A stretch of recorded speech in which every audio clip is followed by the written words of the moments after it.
for pool 3. Time for pool 3. Malia's pool. Oh boy. Alright, our first matchup. I don't know who's first yet, but we will see who's being grabbed. Everybody in the chat, pray I don't hit way too early, because, I believe they're about to hand out the pool advancement prizes really quick. Oh yeah. You get like a little thing. Yeah. They made a little heart, Oh, like the Love Arcade. like the wings. shirts? Like the little hearts? It's a little, I don't know how to describe it, but it's like a little thing you could take with you. Is it like that heart? Oh, like yes. on the shirts? Yes. Okay. Let me pull up a comment chain here. Yeah.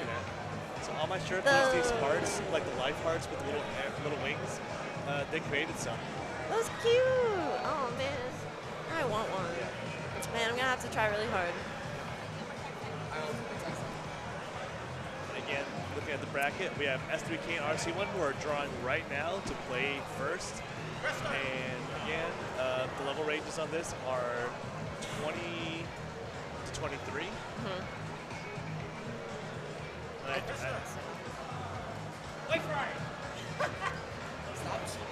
Pilgrim's new, and I love the sound of that song. Oh my gosh, it's so good. Yeah, so S3 and K, local to this area, they just had a second place finish at Whiteout, the DDR tournament that was in Ohio. Oh yeah. And they just played Life Ride in preparation for this tournament on Thursday. They got 4 on it. Oh wow. Yeah, really impressive timing. Yeah, that's I know them as Malkier in DDR. Yeah. So yes, did awesome at Whiteout. That was fun to watching the stream. Watch the stream. It was so fun. Yeah. What's cool about the streams, like, even though I don't play DDR personally, I can still enjoy another game stream. You know, it's fundamentally we all like dance games. Oh yeah, and they're always close, and it's just hype to see like your friends and how close it is, and their strengths, and it's just fun. It's always fun. We're seeing some decisions here, so let's swap back to the screen once the card draw comes. Yeah, but it looks like RC1 protected way to Rio. Yeah, so we played that yesterday. We Rio again. We warmed up to that one. Yep. I love Way to Rio so much. So it's so fun. It used to be one of my favorite songs in the game.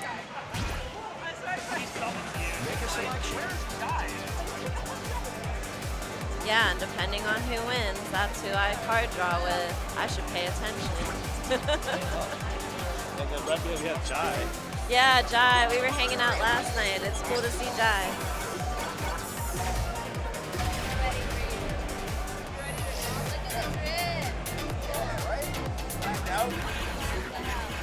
Y'all can't see it here, but Jai's got the Love Arcade hoodie. Oh, We yeah. got all sorts of merch. The hoodie. I like the puffer jacket. I should have got that, especially for the weather here. I only didn't buy one because I don't need it in Texas. Yeah.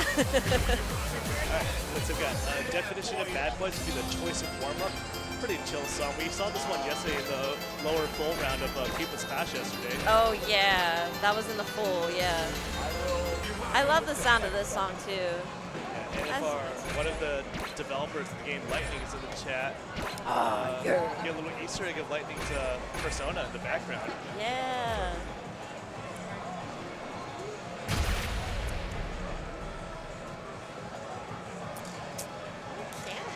First appearances for S3 and K and RC1.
good song. Yeah, it's a jam.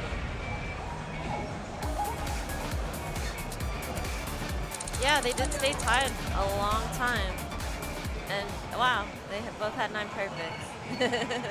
But some perfects were more perfect than others.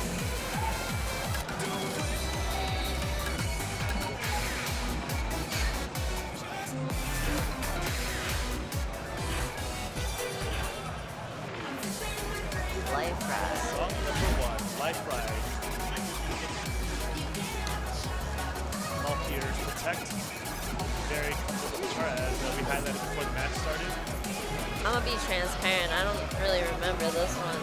For level 22, it's relatively straightforward for the most part. You have a couple jacks to look out for, particularly. Okay. Might want this here. Kira Myth. That's a cool name for an artist. Kira Myth.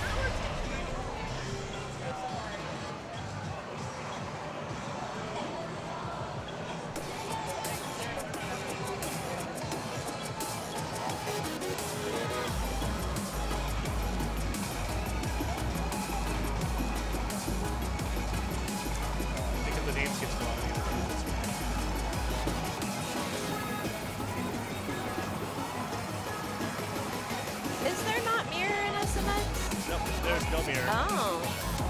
I'll be fair, I don't really haven't really looked through that stuff.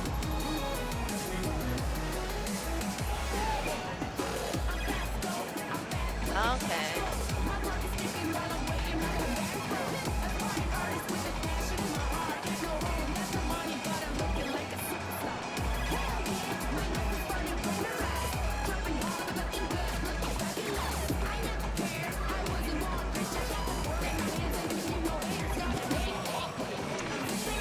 Stop there. Getting the stop perfect for both players.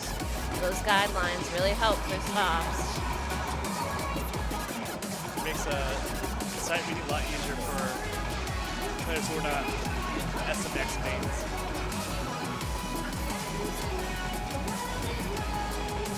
Song's almost over.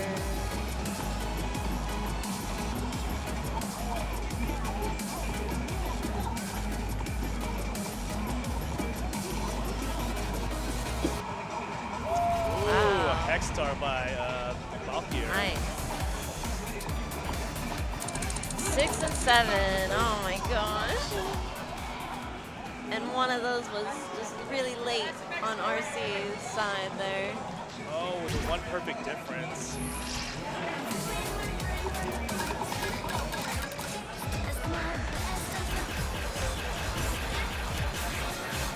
I need a moment to troubleshoot the webcam. It looks like someone stepped on the wire. Oh. Okay.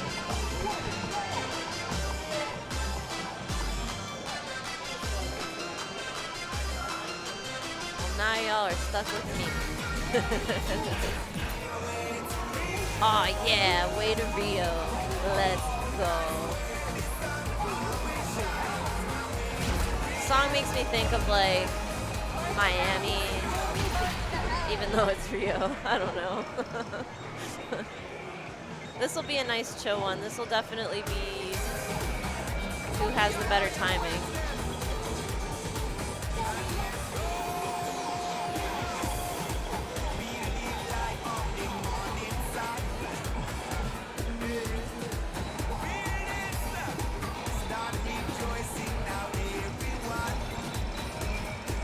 All right, chat, we're back. Now you're not stuck with me again. Sim said ain't complaining. All right, going to chorus of the song. Both players are currently tied. However, Valkyrie picking up a single early. So it's still only about a one perfect difference between them at this point.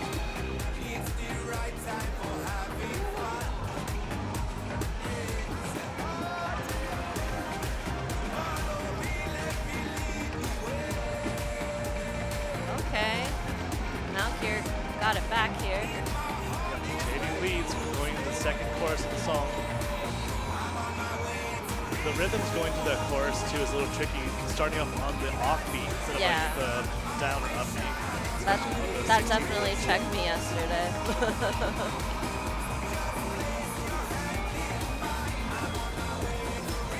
We got a couple of anchor streams here.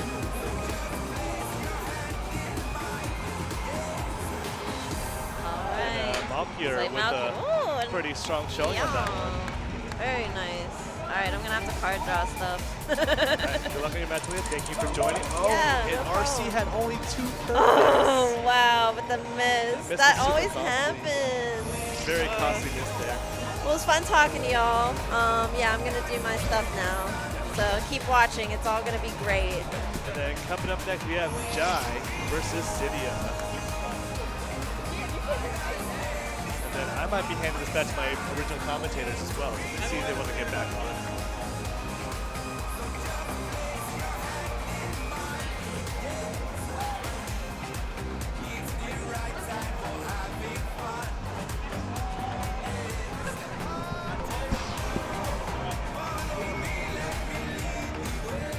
Pilot, welcome back to the stream. Hello. I need to move the microphone just a little further away. That was a loud hello. It's sensitive. Oh, yeah. Pool 3. Pool 3, yeah. One of the stacked pools of this event. Are you ready for more? Select your difficulty.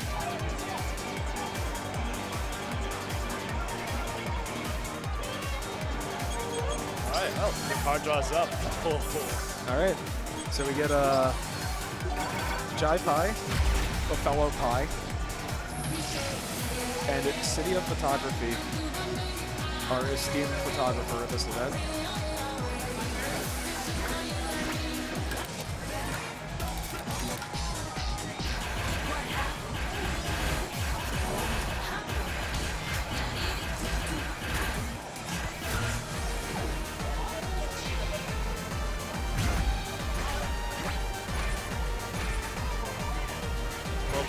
To warm up with Eternus. Pretty chill, mostly 12-note beat chart. I think is interesting is I think this is one of the highest note density 20s in the game. Did not know that. Yeah. This one was also featured DDR Supernova 2 as well. Slightly different mix. And then Pump It Up Pro 2 also had as well too. So this one has seen been around other games.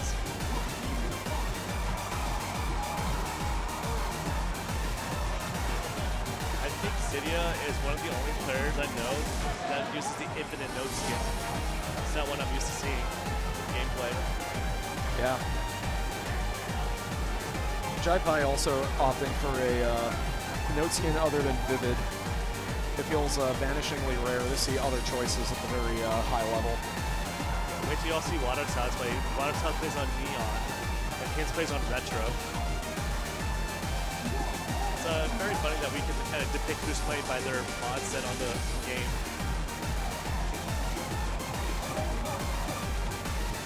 Well, players are good at one of the up center patterns there.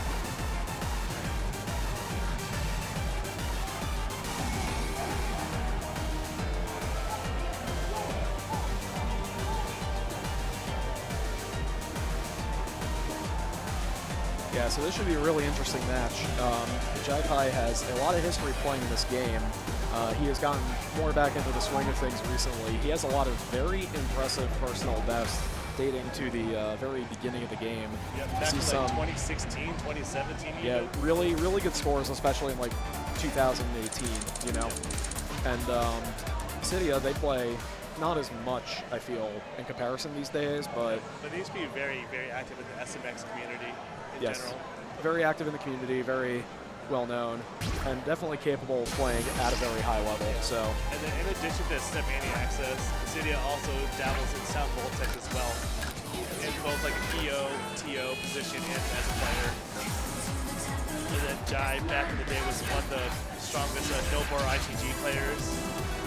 If the handle Kid Zero rings a bell to anybody, any old school players in the chat. And then also, I believe Cydia's like top 5 United States or something for Musica.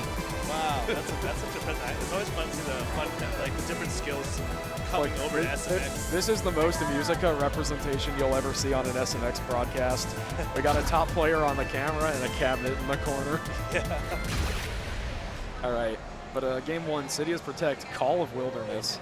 This one's a pretty high BPM chart. I think the highest BPM, core BPM, I'm not sure. at 228. Well, this is one of those charts where the trick is, musically, it's not that fast, but they've increased the scroll speed on this in order to get specific quantization down. Because you'll see, this is very triplet heavy musically, but it's scrolling fast enough that it appears to be quarters and eighths in the same vein that like Dark Phoenix does.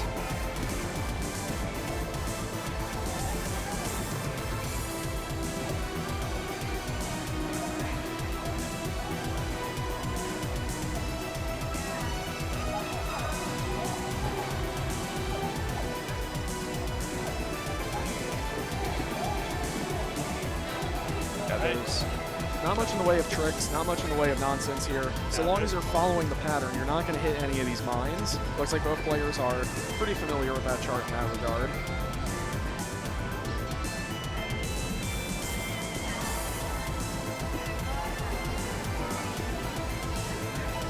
Jai picks up an off judgment in that brief crossover pattern that appears. You're going to see some very fast 16th bursts to close out the chart.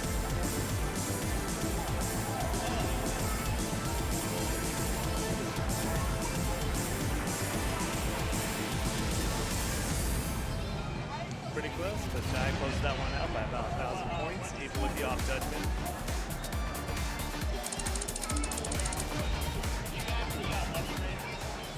Yeah, very clean run from Cydia, but very scatter shot in the back half for yellow. So I think that's going to contribute to the lower score here because that is a fairly, you would intuit to be kind of a low score for a gold combo, but still very impressive the gold combo that. Those bursts, those crossovers, no joke. It's fast, and then also with the little double taps in the verses too. Yes. Now, we have the Michigan Gamers anthem here, Big Boss. It's not just the Michigan anthem. That's everyone's anthem at this point.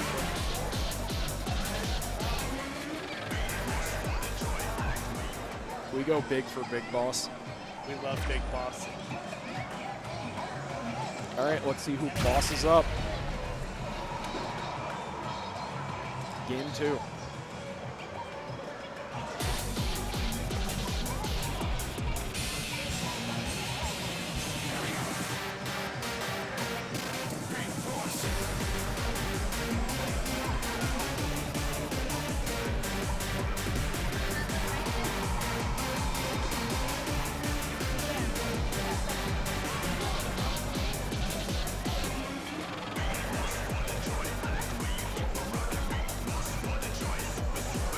This chart's really, really well made. Just like the perfect 21. Yes, I would agree.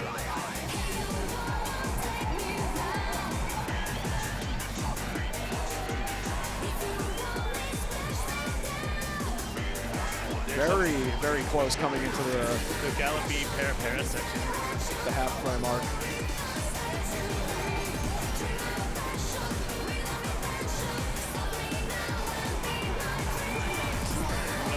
Good crossovers here.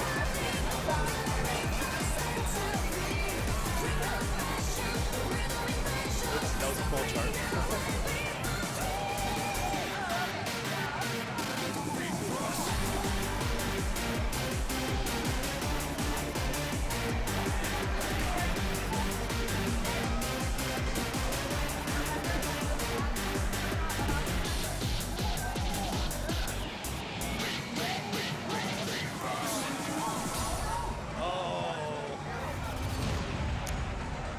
Unfortunate. Still a solid run. The Jai picking up the hex star on that chart.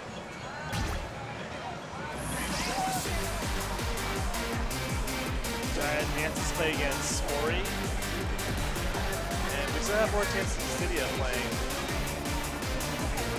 Cydia will meet the loser of Pat and Hamon. coming up later in the bracket. Yeah. Plenty of opportunities to advance yet, but this is still, I think, in terms of pools, which are not the complete top cut of events, this is one of the most intense pools I've seen. Player 2. It looks like coming up next we have Safari and Tenchi 93 getting ready to queue up soon. Fun fact, Tenchi 93 just APC'd Big Boss the week leading up to Love Arcade as his first Wild APC. That's quite the place to begin from. But also not surprising considering Tenchi, along with many of the other It's time for StepManiaX. greater Chicago area players, have a lot of experience with IPG, some on VDR, other dance games with very transferable skills to this game. Yep.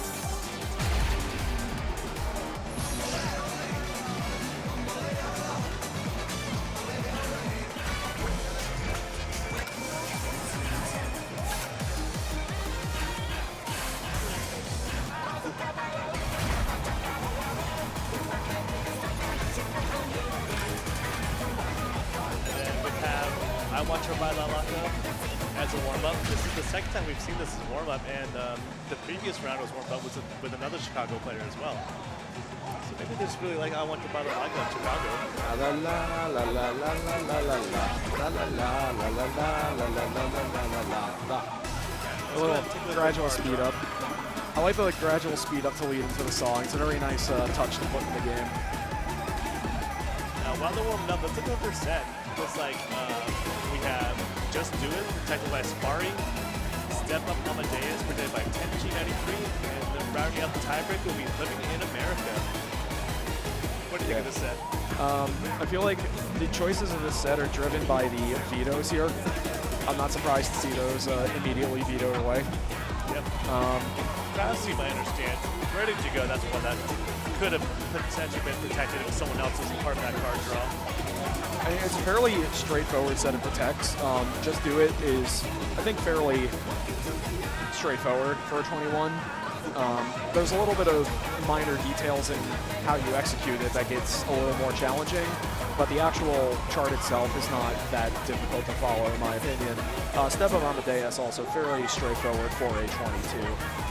Maybe a little underrepresented. I tend to get it mixed up with some of the other classical crossovers that have 24 plus charts, but Living in America is going to be an interesting finale here.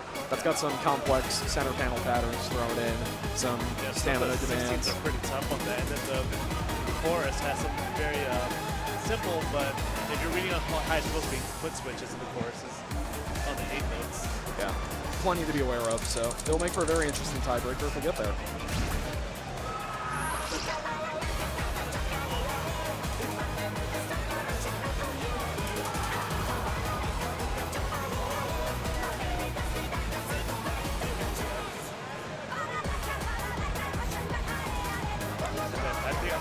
Sign off and find another commentator as I need to get ready to text the DDR pool. So. All right. Best of luck there.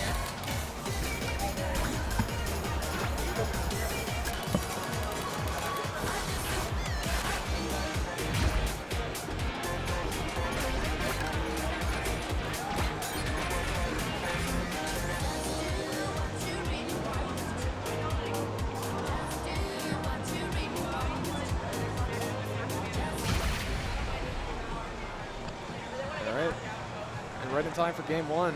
Water Salad's back on comms. Hey, everybody. All right. Let's do it.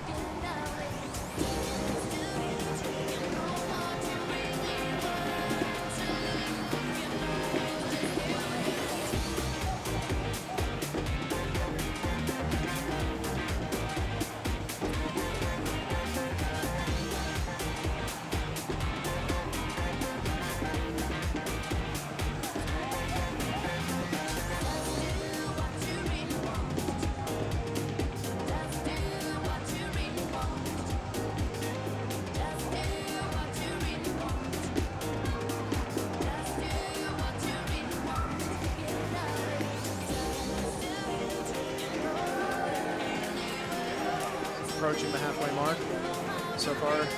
Good showing from Tenchi with the accuracy. Safari picking up some earlies. Got to be very mindful of the center panel, those patterns. Syncopation. Does much better on the second iteration of that. Really locked into that syncopation, though. The difference is minimal.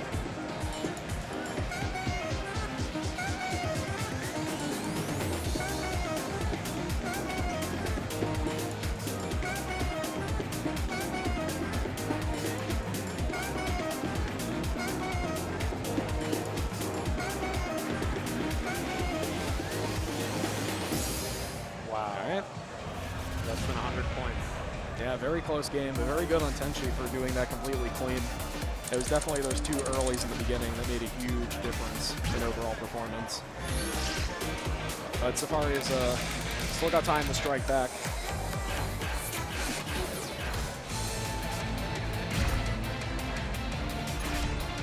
Here comes the dripped out Mozart. He's getting the hardest fit off that you've ever seen. It's more like blow up Amadeus, am I right? Oh, so true.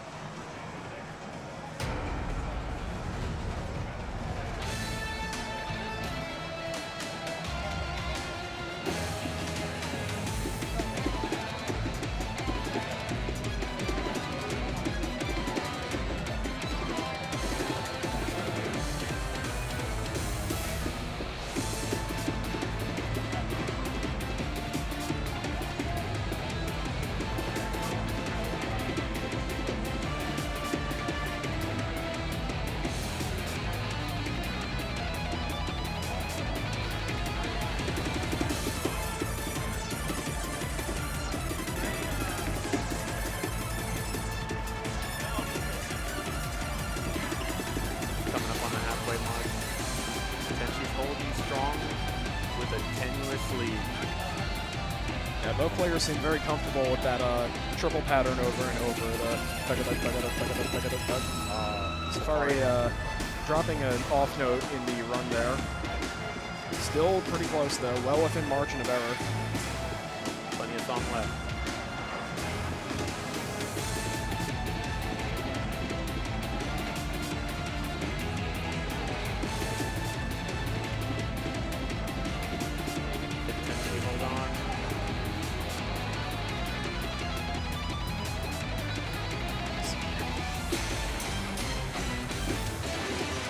Lots of jumps at the end. Wow. Tenchi keeps it together. 6-star from Tenchi. Take game 2. That's an exceptionally clean run of that chart.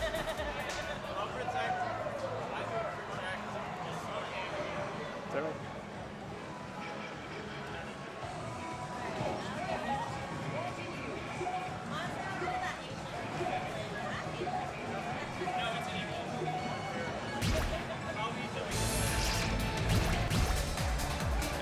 Very impressive set win.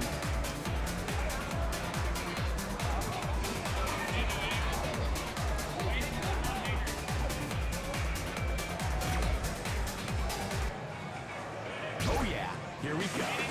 Select difficulty. Love the support for Tenchi in the chat.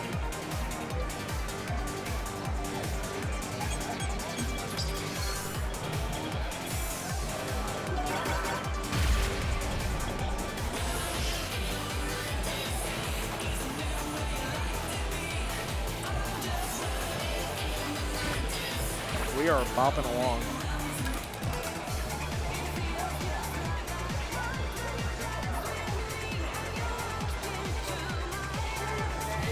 All right. Hamon has arrived.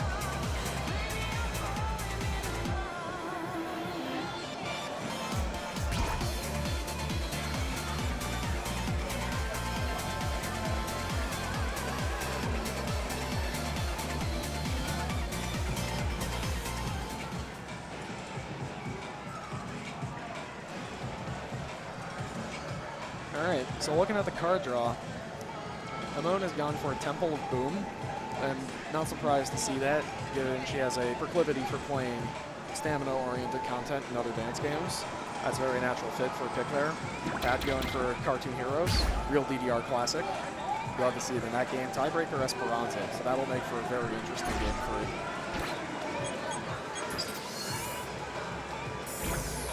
Yeah, Temple of Boom, I think, has an 8-bar stream, 16 points. Very, very long, unbroken stream.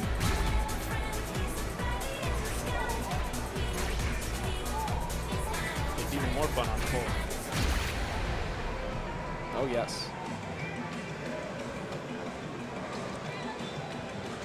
Warming up here with Birdie.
I love seeing players try to time single quiet notes in the very, very loud round one environment.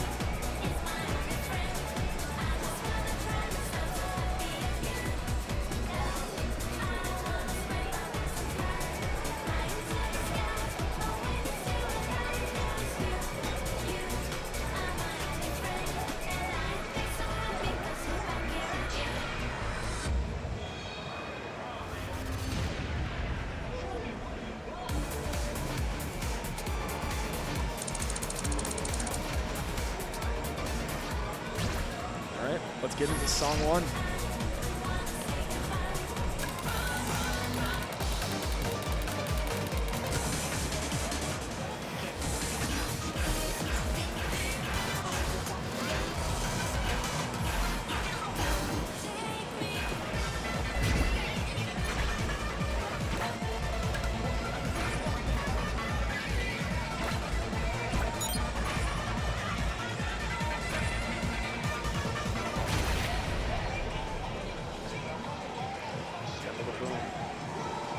Big boom. Boom boss. Gonna open up real intense. You hate to see late on the first note.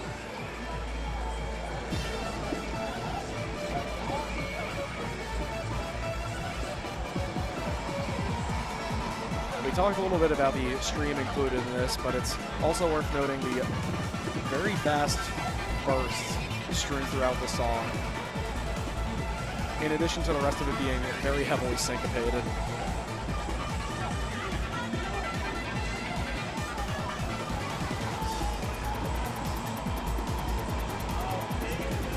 All right, going into the late stream now.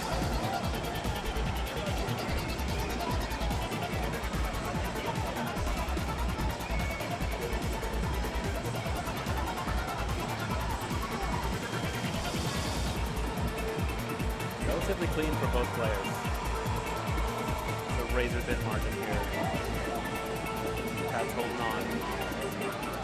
Can he seal the deal?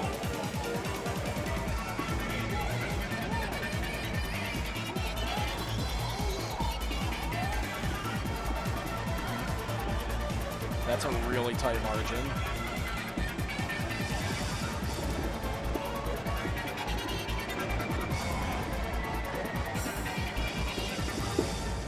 Wow. That came down to this singular foot switch that Hamon went just a little off on. Back and forth. Holding on to a lead for a little while at the end. You can see Pat visibly went super early on his graph. Shout out to Owen in chat. Thank you so much, Owen, for showing up, playing hard. And wild. Hard and wild. Water Zealots is giving me the nastiest glare every time I crack one of my funny I jokes. can't even look at you anymore. That's okay. What you really need to be looking at is that game 2 on Cartoon Heroes. That's going to be a real exciting one.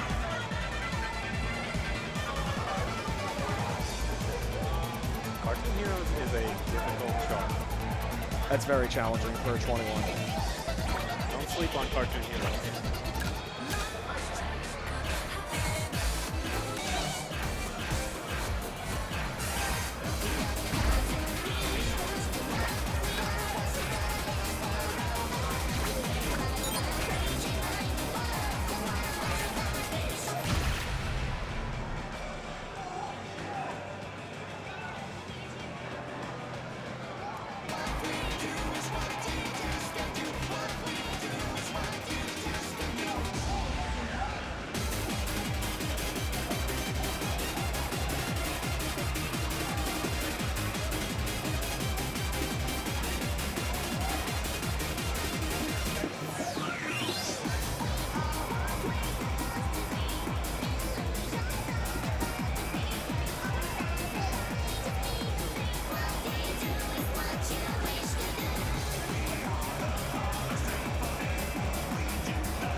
Holding on to the lead.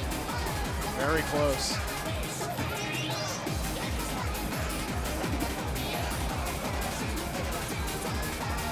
Clean gallop.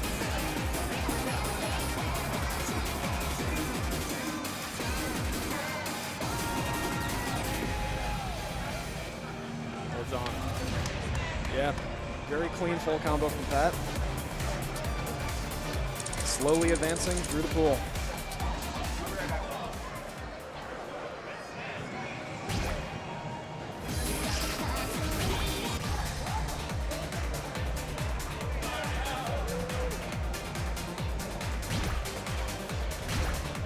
Let's keep the good times going.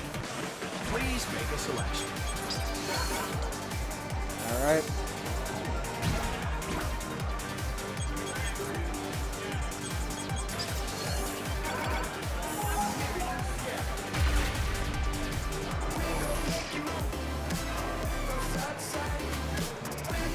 We got Malia, and we got S3 and K, or Melchieri King.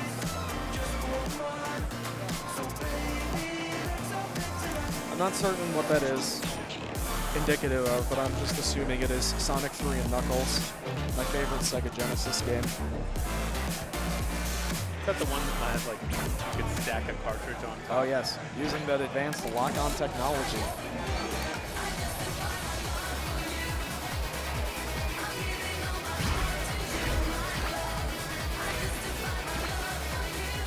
Charge off.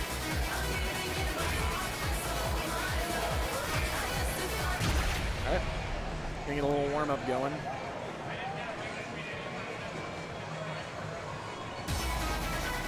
This is a really fun chart.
have Do It All Night, Assign, and Russian Roulette. Assign is pretty difficult. That's quite the chart. That's not our first 23, right? That might have been Temple of Boom or something earlier. I don't think that is the case. But Assign, not their first song.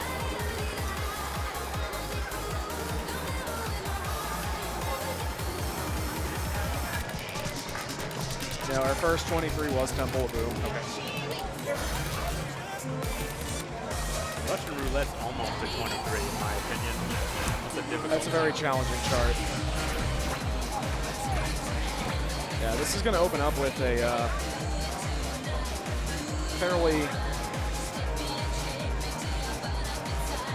very fair 20 for accuracy. It's got a decent bit of syncopation to be mindful of, a few runs, but otherwise, nothing particularly spicy about it.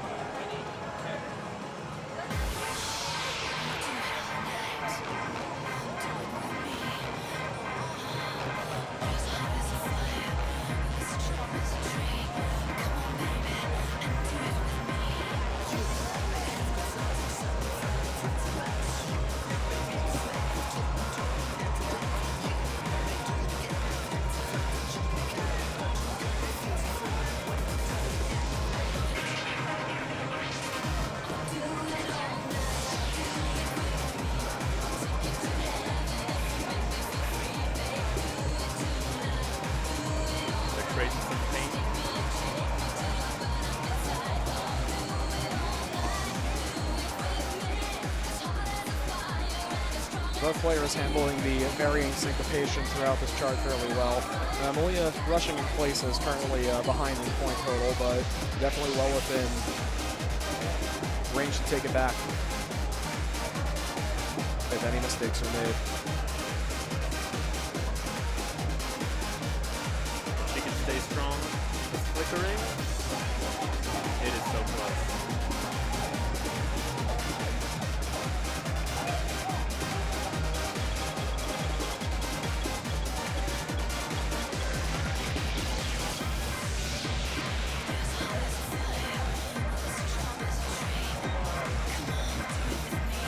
One last burst.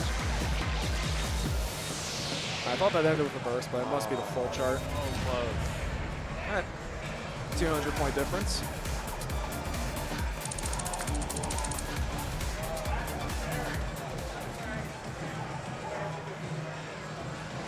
Okay.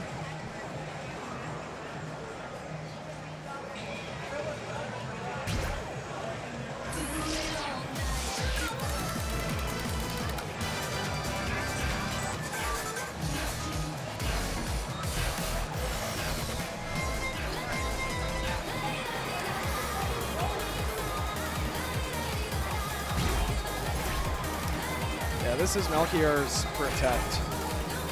Very favorable momentum for them in this set so far. Definitely, if they are familiar with this chart, it is a very, very strong pick to have made. A lot of center panel in this card. Especially the ending is where the most difficult pattern emerges.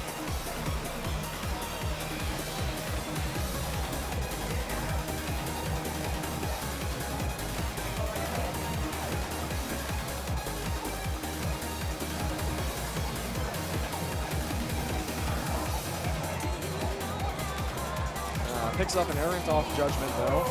It's just the very beginning, far from the deciding factor.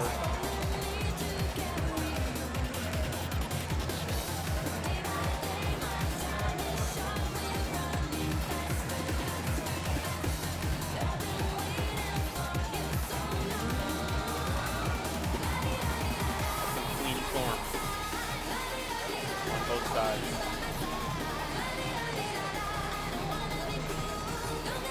Leo looks very comfortable on this chart so far. A lot of step jumps.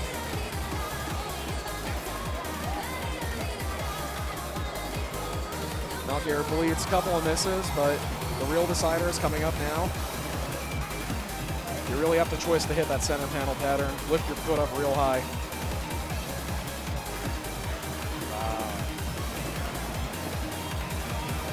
Yeah, it's a sort of like almost like half turn in place that I associate very heavily with DDR, but applied to an SMX center panel chart. So you have to be willing to twist for that pattern and also be mindful of your footwork to nail it. So Malia takes game 2 with a very convincing 99 full combo. All right, heading into song 3. That was a great show. We're making a real exciting set out of this one so far.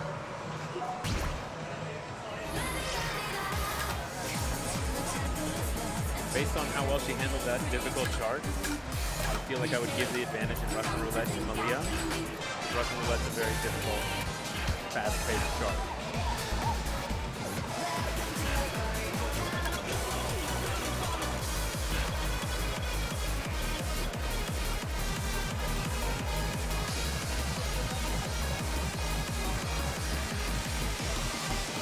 I think this also leans a little more into SMX domain-specific knowledge. I believe this has a couple of lifts of note included as well.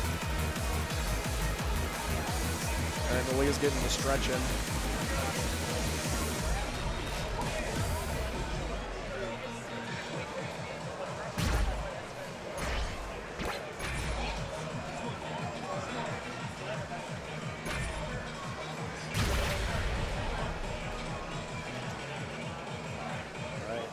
Song 3. For Russian Roulette.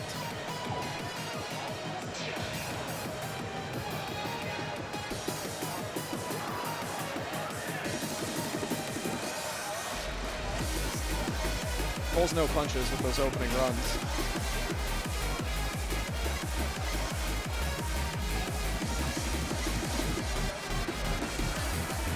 And Malia's just going a little too fast on all those drills.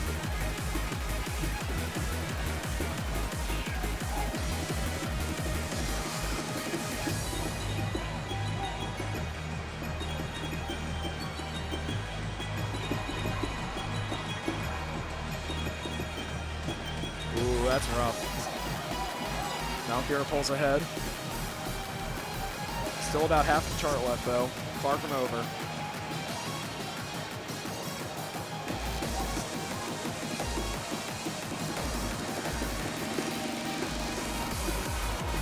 You have to watch out for those brackets.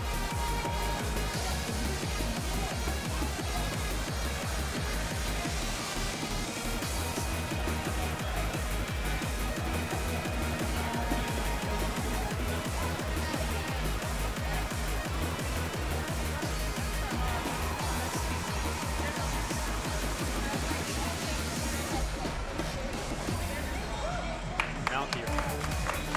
2-1. Very strong game 3.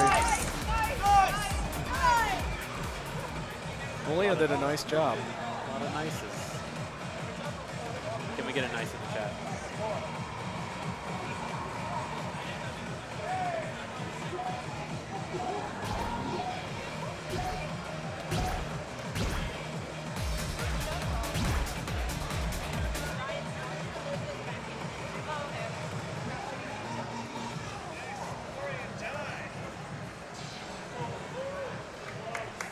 All right. Now this is a match I've been super excited to commentate. Let's stack. Select the difficulty mode. Wild mode.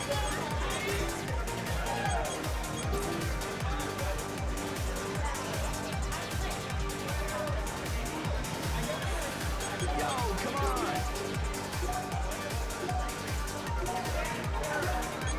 This mode is difficult.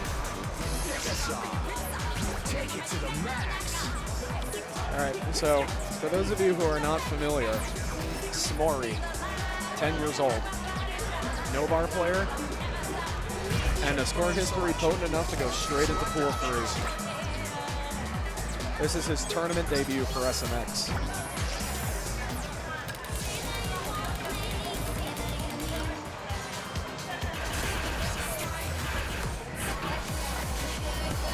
He's amped up. He's ready to go.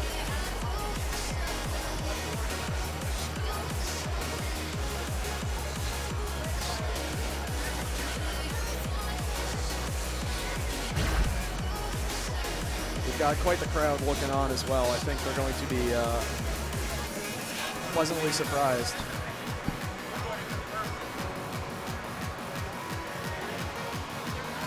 They're just working on getting him set up.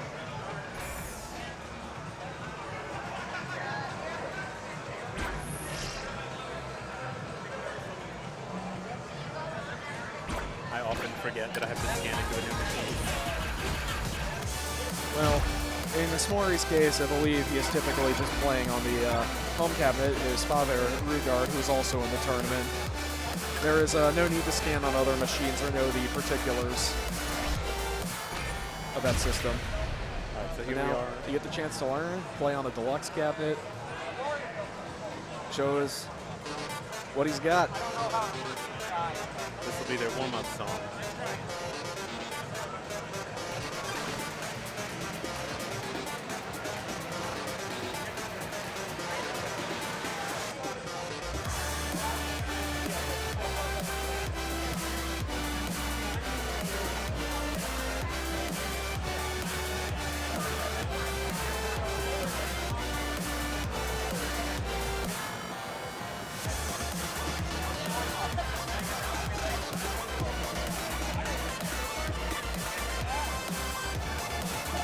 That 10-year-old can hit 30-second bursts better than me.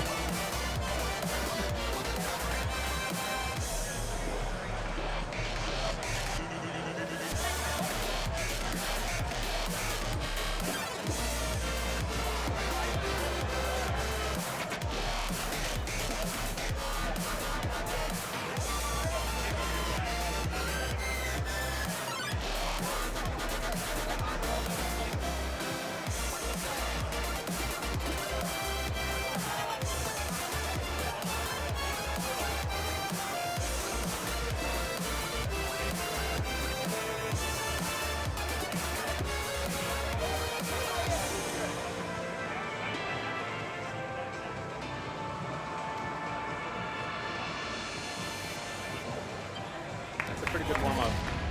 Kept it close. I believe Smori is our only no-bar player here at the tournament today. That would track to my understanding. Very impressive. We've got like everyone is standing around behind the commentary desk, ready to watch.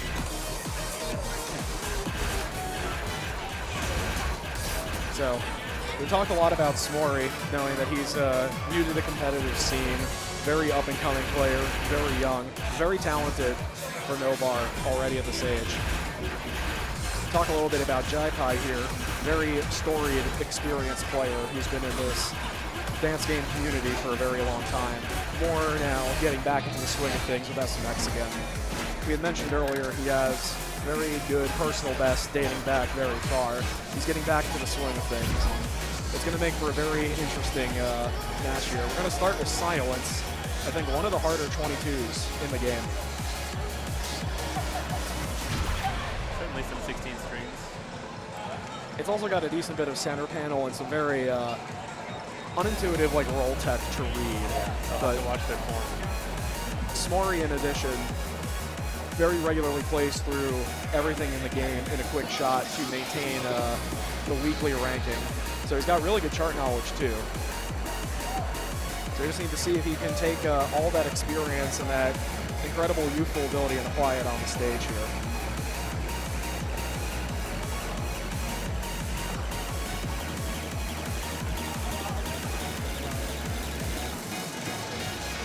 Combos the whole stream, no bar.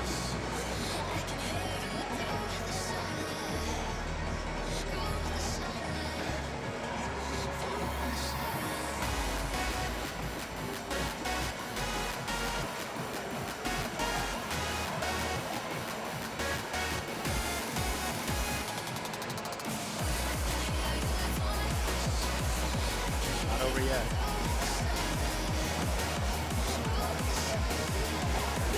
Jai has a sizable lead.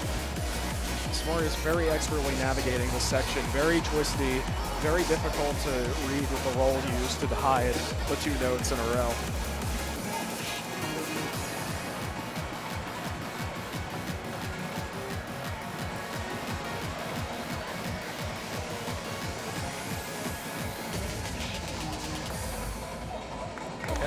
Jai takes game 1. Strong showing from both players. And it might sound like a broken record, but I'm going to keep saying it.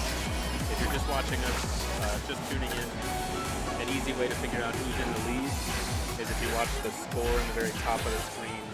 Whoever's winning, their score will flash yellow.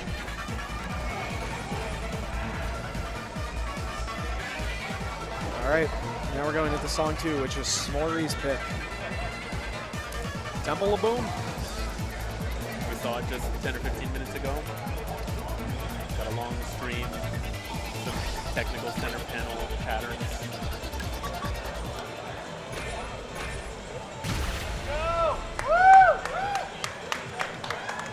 The crowd is amped.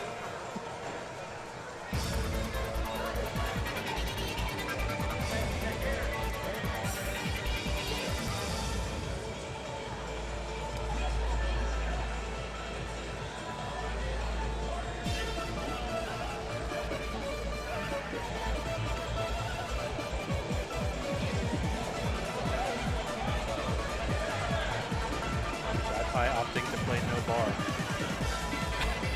That's awesome. Solidarity.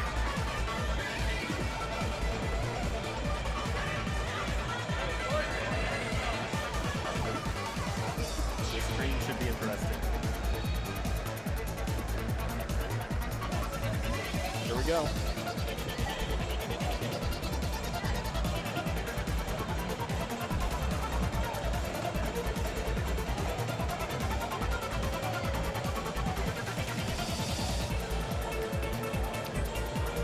That's a S'more with a lead.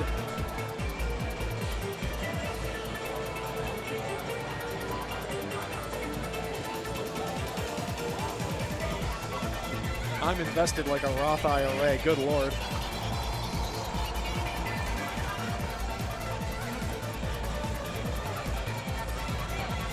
S'more has a sizable lead.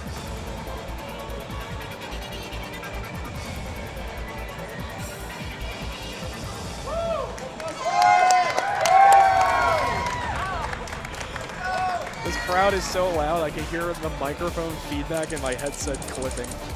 I've never seen this round 1 so amped for an SMX match before.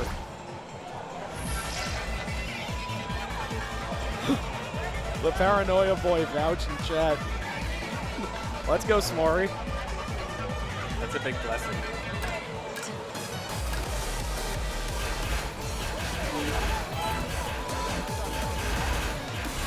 He's so amped.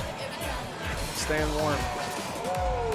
Well, you know, Jai-Pai's knees are approaching 40 sometime in the next 5 years or so. I'll be curious to see if he chooses to no bar on this song as well.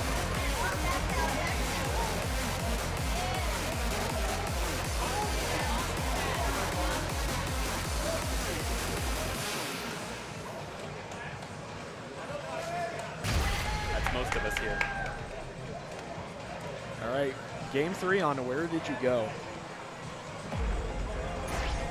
This song and this chart are a personal favorite of mine.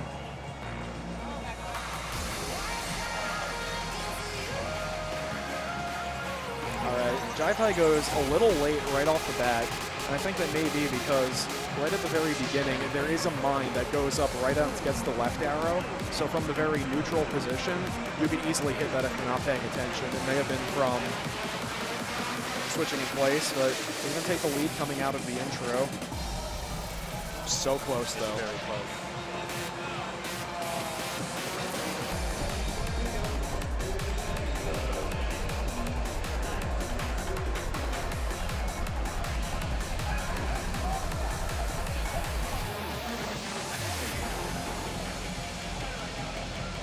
Yeah, this is so close, but Jai-Pai is in a really rough position having picked up that late at the beginning, because if he starts stacking a lot of yellows, he's going to fall behind, even if S'more is streaming a lot of them. A lot of point loss of hitting it early, coming into this run. S'more lands it. All right, both players are in the zone. S'more takes out a slight lead coming into the last quarter of the chart. We have to get through this tricky little foot switch section. Wow. Can S'more hold it?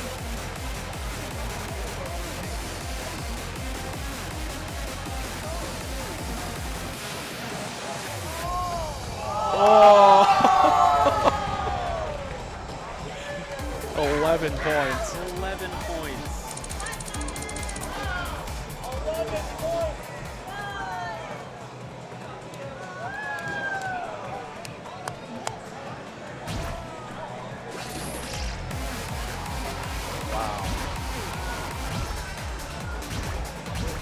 Wow. There was so much that happened right in those last 10,000 points for both players. I think that lead traded like 2 or 3 times. I could not keep up. That was amazing.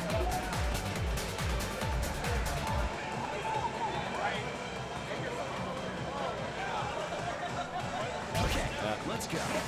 Select your difficulty. To show up to tournament and put the screws on your opponent in round 1 is extremely impressive from Smori. So even in culminating in a set loss, he is definitely impressed with the win on Temple with Boom and bringing the margin so close in his first competitive SMX match. First tournament ever. But this is where, you know, the son may be down, but the father has stepped up. So here's Rugard now taking the player 1 side. I think I was talking to them earlier. They said this is only the second DX cap they've ever played on. Rugard and Mori. Still very impressive to adjust so quickly. Very impressive. And yeah, if you're unfamiliar with this game, an 11-point match is almost unheard of. Right? Anything within 200 points is very close. So 11 is almost as close as it can get.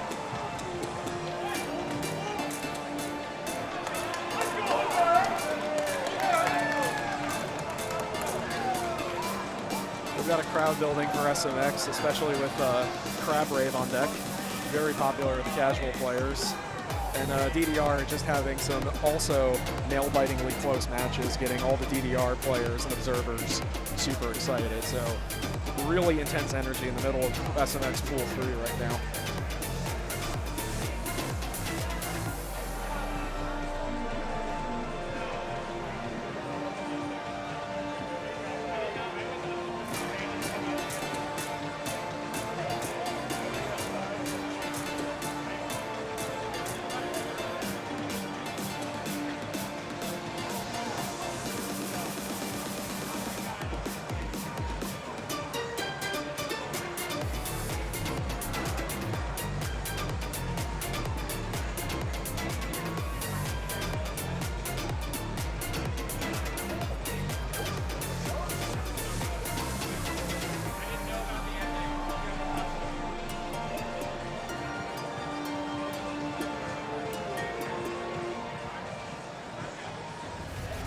All right, very nice warm-up.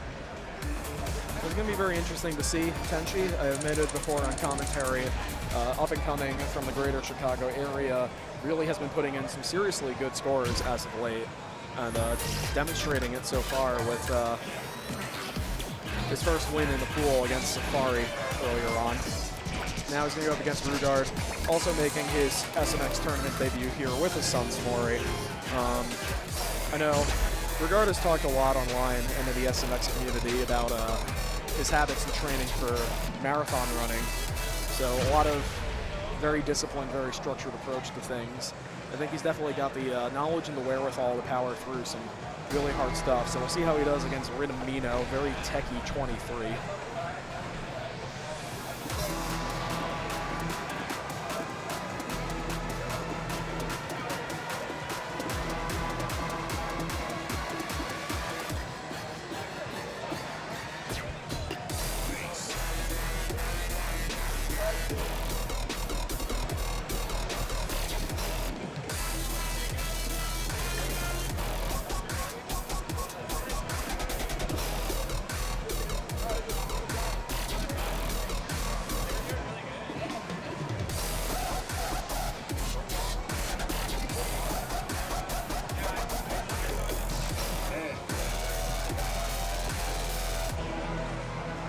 I feel like the longer this goes on, the more Rugard figures out the patterning in this song. The syncopation changes a lot on this. This seems to be getting a little more locked in as he goes. Just going late on those streams and then correcting outside of them. So still within margin of error. We saw Tenchi is not immune to making mistakes.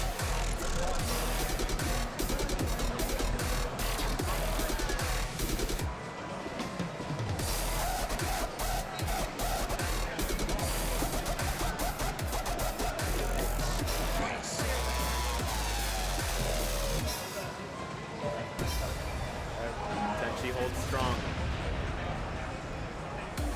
Look at all those sevens. Like a slot machine.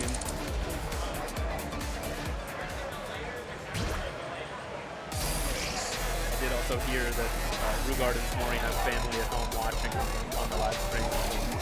Shout out to supportive family members everywhere. Absolutely. I know a couple of competitors have parents here taking photos and watching. Super wholesome. Might be a non-zero chance my old man is watching himself. Hi, Dad. Clip it and send it to him. But we're going to see going now to Rugard's pick for song 2, Need You. This starts with a drill. He's going to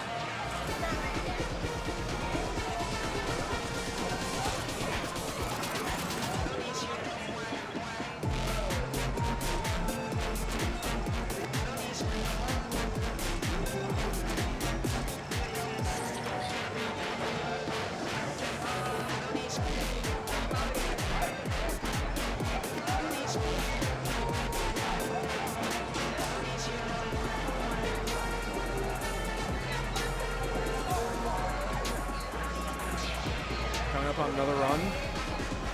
Gonna see some verse real quick. Gonna go into a more extended run.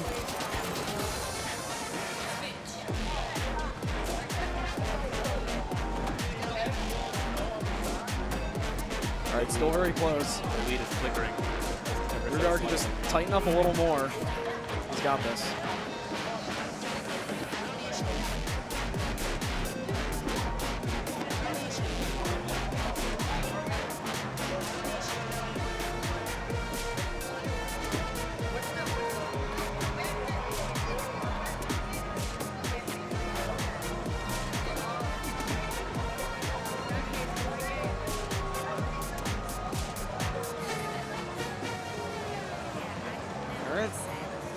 Tenchi locks in a 2-0 victory. 2-0.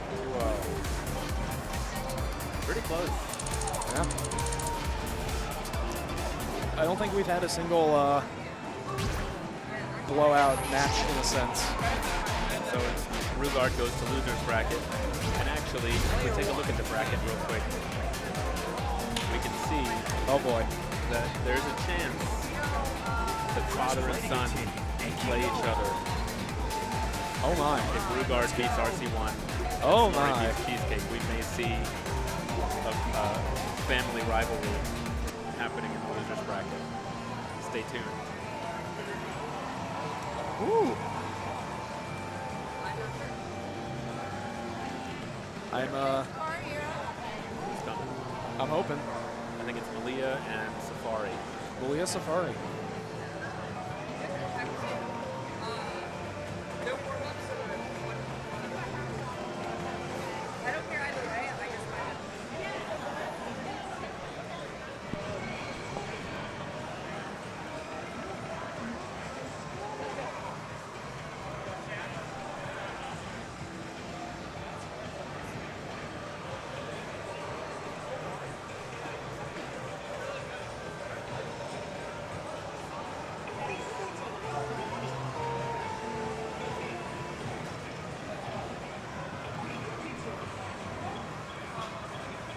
Okay, let's start.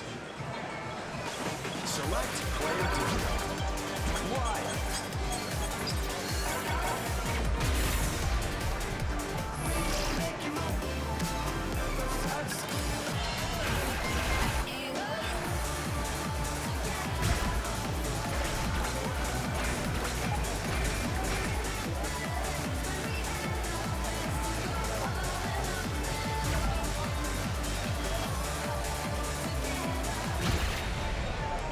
We are aware the camera has frozen, so I will be calling him back up. Oh, did it?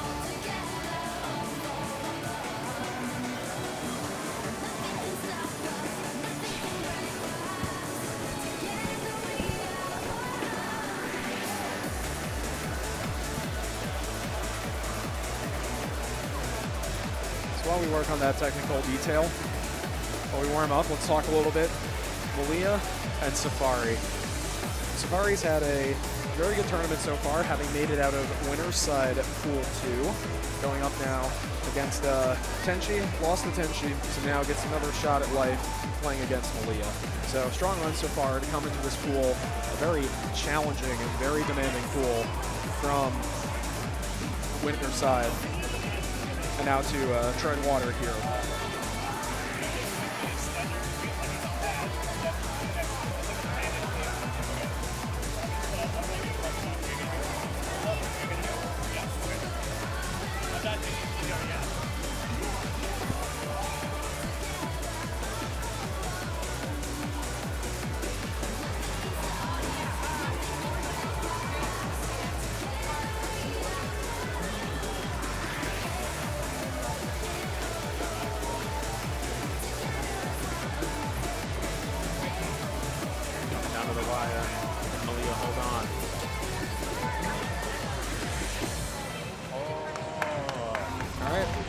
Takes game 1. All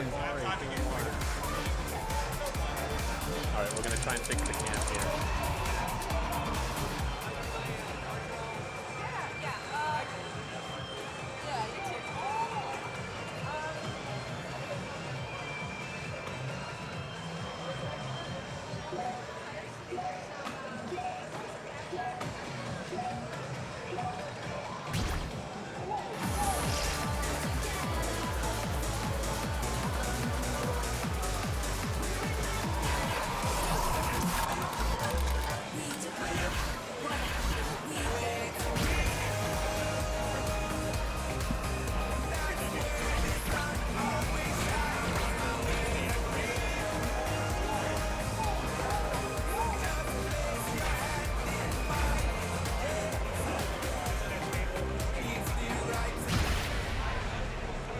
All right, player cam's back, and we're on to game 2.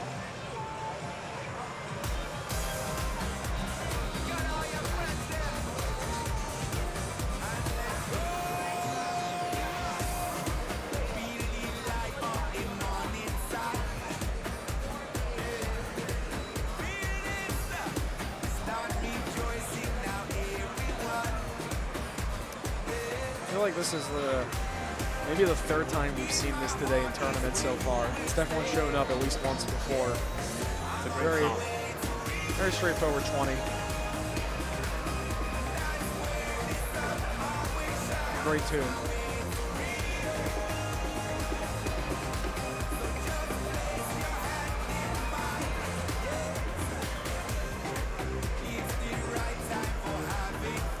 Very close to the halfway mark so far.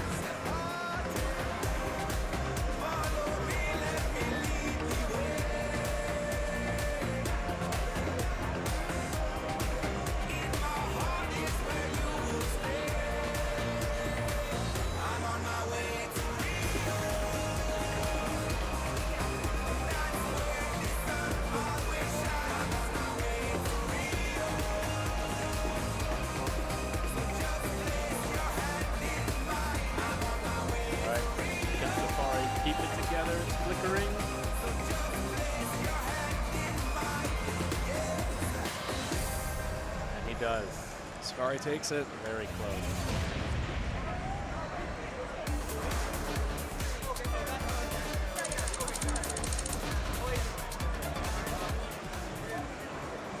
All right. So still alive.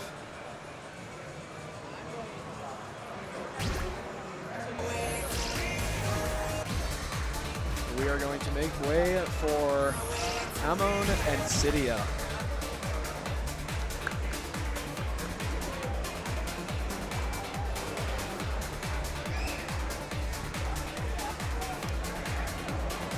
I think this is going to be a really exciting match. I think there's a lot of potential for these games to be very, very close.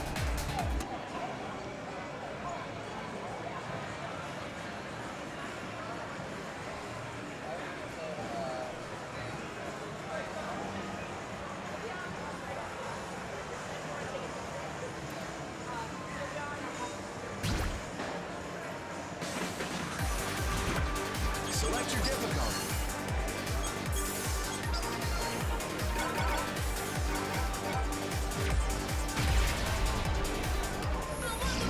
All right. We got our set. Gonna find out if these two are gonna do a warm-up or just jump straight in.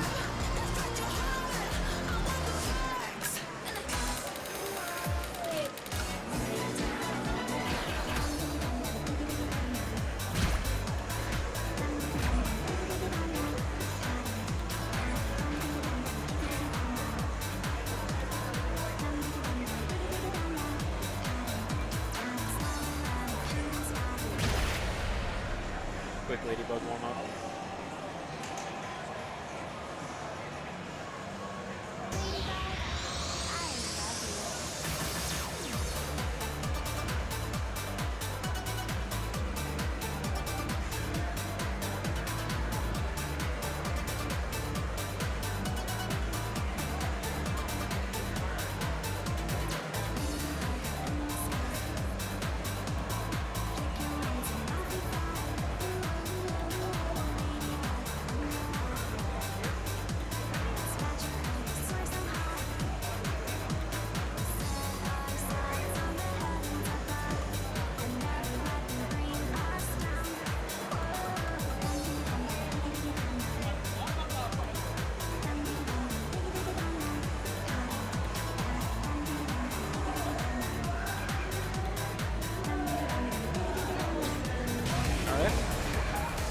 There we go. So let's look at the set here. Bass and the melody. Amon's Protect. Cydia's Pocket Pick, Life Ride. We end the set with our favorite bad boy. Well, it makes sense if you're in loser's bracket. This could be your last match of the tournament. You got to pull out all the stops here. Pocket pick makes sense.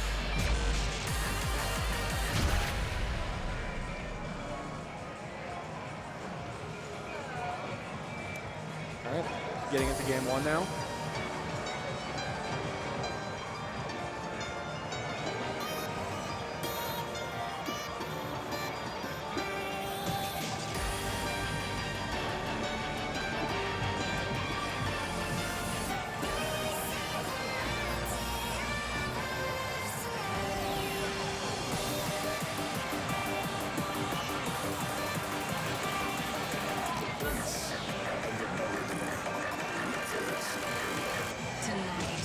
Cydia picks up an off judgment in that one part in the build-up where you really should turn to the side to land or heel toe.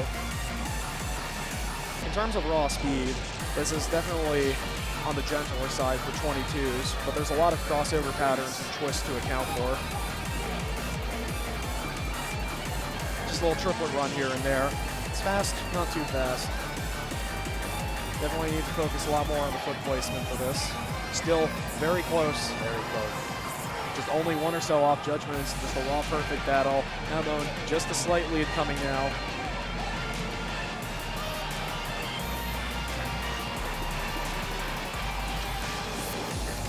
Cydia picks up a couple of misses at the end of that one will run.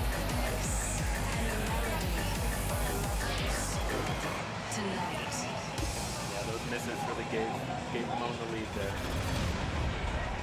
But Amon does a good job. She picks up game one. Cydia, they've still got a chance to swing back, especially now going into their Protect.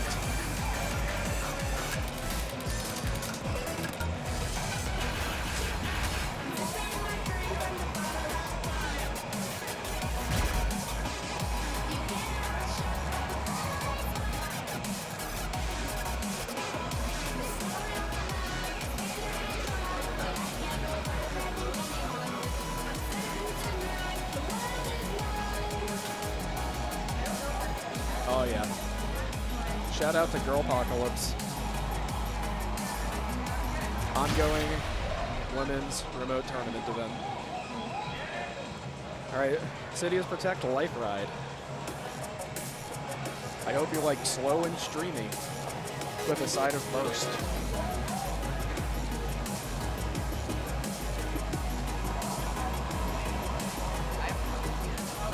first.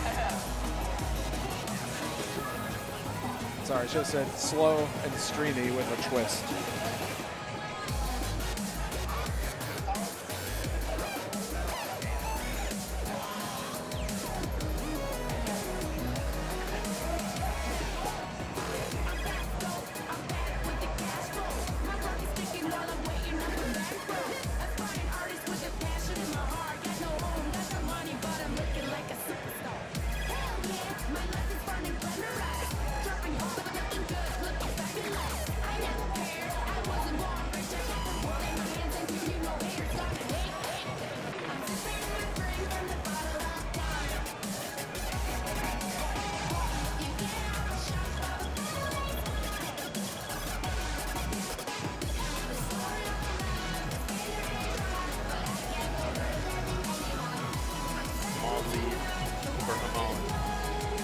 Trying to figure out the score difference, but it keeps shifting ever so slightly, and it's so close.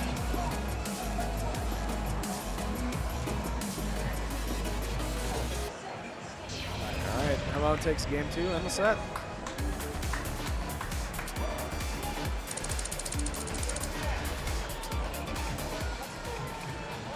Very solid effort from Cydia there. Very similar yellow perfect combination. I just think getting tripped up at the very beginning and just trying to play catch up the whole song through does not do you any favors, but still a good showing for a 22.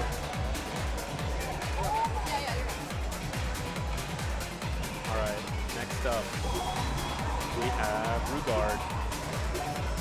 Rugard and RC1. Rugard and RC1.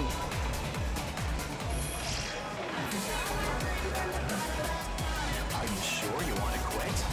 Player 1, keep going. Player 1, end it. Okay, let's see what you can do. Select your difficulty mode.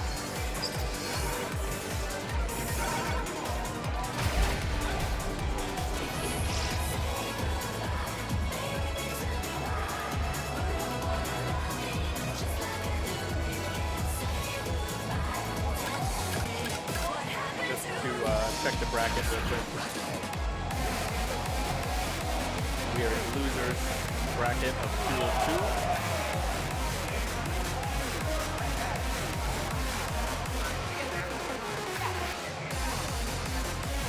Rugard and RC1 probably up next to the Mori and Cheesecake.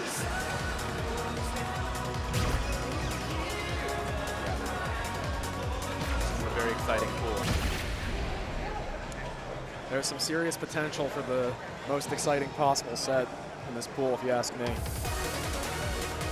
I'm gonna go ahead and get a little warm up here on When the Sun Goes Down. They get half a one. Yeah. A lot of appreciation for Odyssey Eurobeat's debut in this game. Very excited to see her included.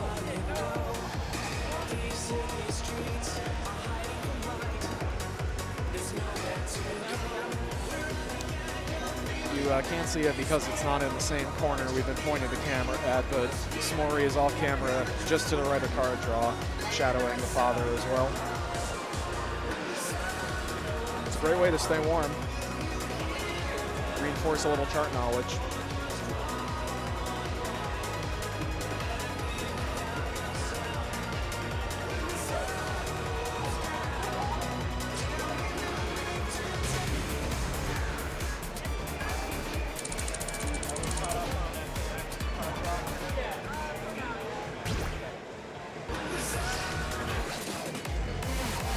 We have a pocket pick by RC1 for the second song to be the Prince.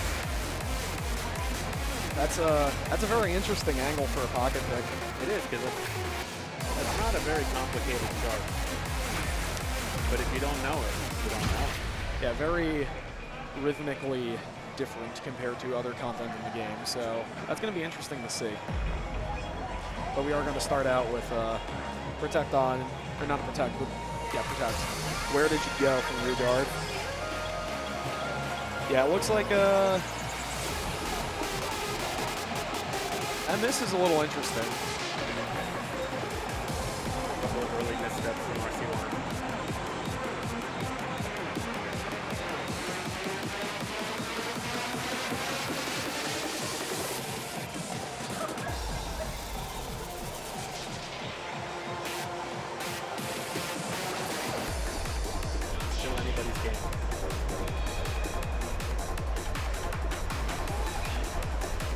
Rugard has the benefit of getting an extra miss from RC1 to work with for the score difference. Extremely close at the moment, though, in terms of raw perfect count. Rugard's bleeding, just a few yellows here and there.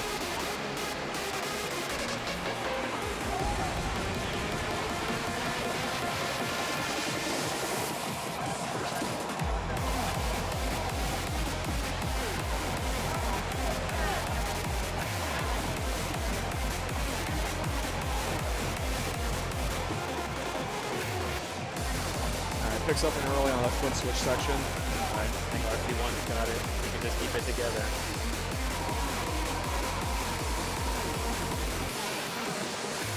He does. Yeah.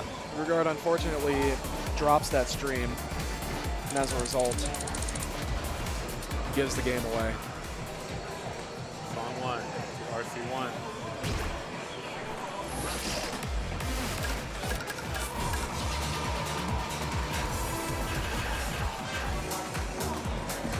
RC1 protect. Pocket pick. You know it's going to be rough when your opponent's pocket protect. Their pocket pick rolls up and they have a machine record that you're playing on. So yeah, RC1 very clearly knows his stuff on this chart. It's an uphill battle for Rugard. It's not the position you want to be in.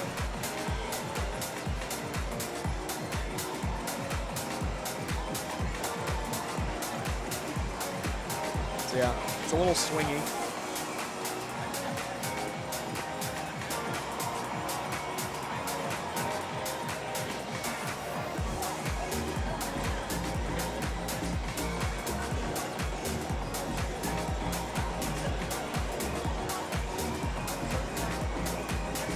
I did not even notice that RC1 had picked up a miss somewhere very early on in the song. But he's slowly building up a respectable lead on raw accuracy alone.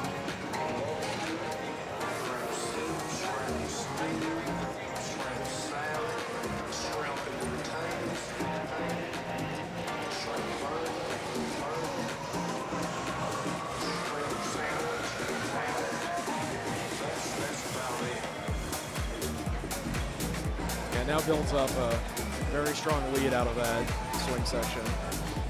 Water Salads is grooving. It's a great song. I feel the rhythm too. I think RC1's got it. Got a great beat. Gotta hold on.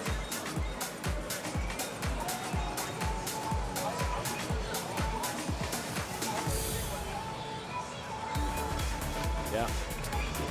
GG. Very, very tight timing all the way through. I think that's a very good use case for a pocket pick, is going to something a little unconventional that you're very familiar on, kind of test your opponent's own knowledge and execution against your own consistency. All right, next up, we have That's cheesecake and s'more. Please make us a cheesecake and s'more. I'm getting hungry. Cheesecake and s'more. Dessert time.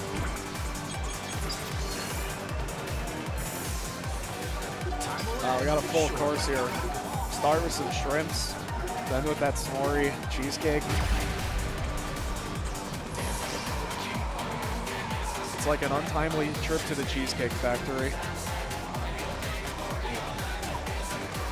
The water and salads will come later. My stomach is full and my wallet is empty.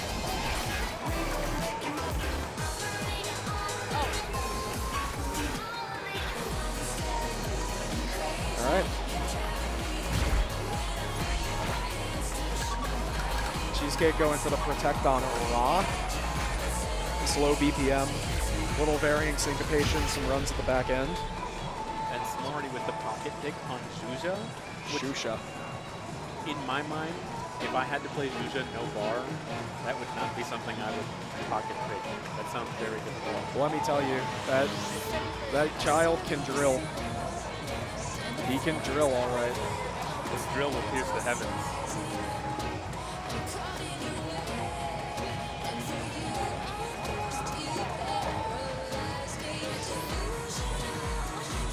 Let him drill.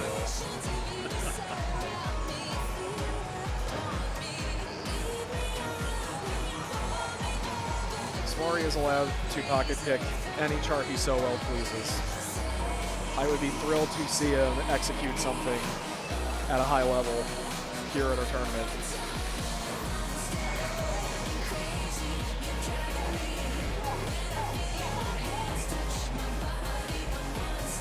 So again, this is our warm-up song.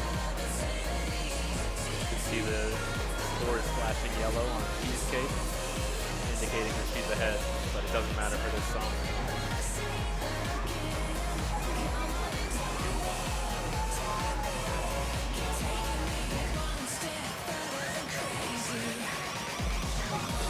All right. Just for reference, if we have another very young player, very talented at the upper end of the game back in New Jersey, tag Taekwondo Boy, and he probably not quite as the same height as Smori. Intuitively, I want to say he's about the same height, but he is a little bit older, so he's probably taller. But he does use the bar, and there's some very funny photos of him getting like clears on Monolith, where his arms are like at a 90-degree angle from his back holding up the bar, and it's quite a sight to see. I would love to see both our very young community members who are playing at that level play each other, especially Taekwondo Boy with the bar versus Smori no bar. That'd be an exciting match. Now that would be the exhibition match of all time, but for the time being, we can enjoy this match between Cheesecake and Smori. Cheesecake having floated up from Pool 2, loser side, surviving that pool. No small feat.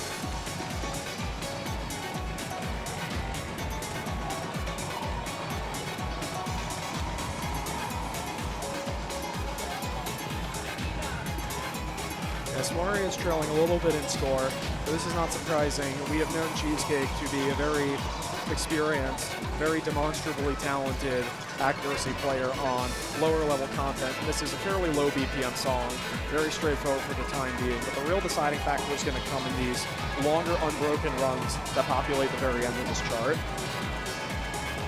Cheesecake picking up their first early, and here we go.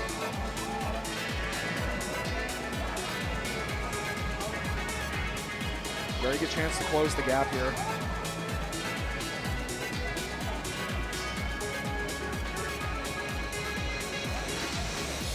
Very close at the end there. Smori kept it together and comboed. Cheesecake made a drop, especially in that section where there's the cross under that emerges. Very easy to get tripped up on a cross under specifically, I feel. But picked up some off judgments along the way. Did not do Smori any favors for catching the lead, but Impressive full combo by Smori, but impressive. Cheesecake's accuracy couldn't be beat that time. All right, now he's going towards something he's a little more comfortable on.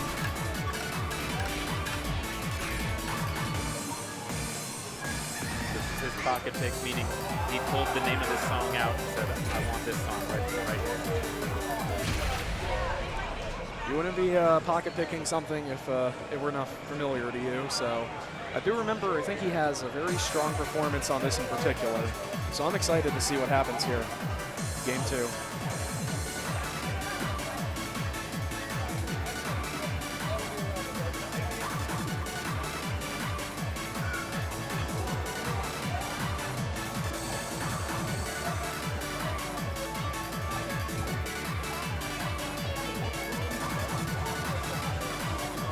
I'm already seeing a minimum of 2 earlies from Cheesecake's side. A couple more off judgments.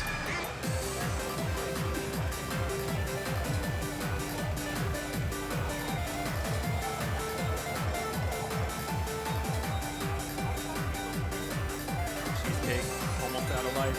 Oh, there it is.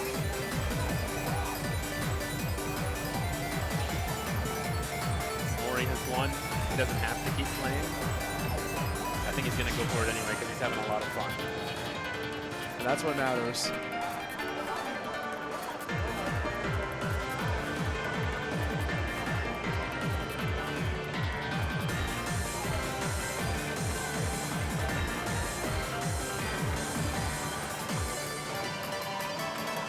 Pulling out the foot switches. And nailing those lift no bar is very difficult.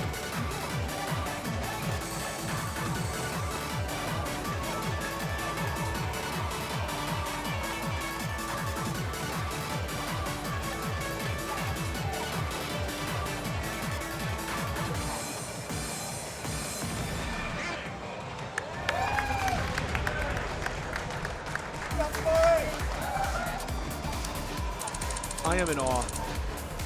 Song 2 goes to Smori. Amazing performance. I think Senpai, as a very well-known no-bar player in our community, his insight here is we normally find that picking really hard things against no-bar players to kind of force them to expend their energy, you know, be like uncomfortable and execute things is a very good strategy. But I feel like the opposite rule kind of applies to Smori, where he had a 61 yellow combo, very impressive, but that's relatively scattershot in timing. So Smori's a very interesting case for a no-bar player with his energy because it sort of inverts the typical rule. Instead of playing for pure accuracy, he really plays for hard clears. I think he would do surprising damage in pool 4.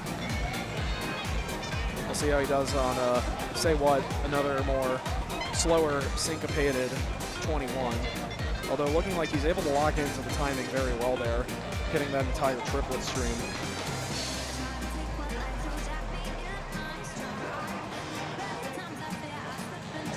Cheesecake holding a slight lead coming out of the first third of the chart.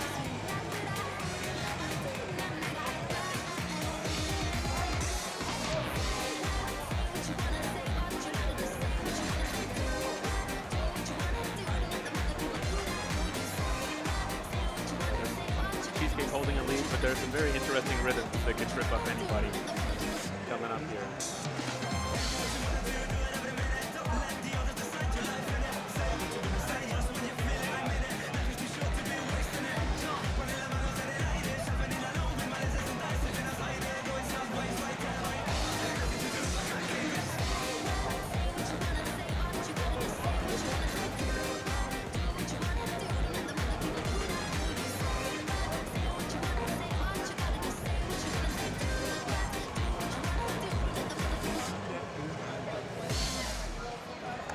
All right, Cheesecake takes game 3. And the match.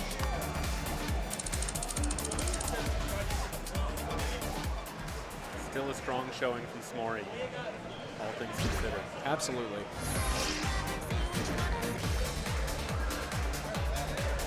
You can never disappoint anyone in this community putting yourself out there at the age of 10 in your first ever tournament.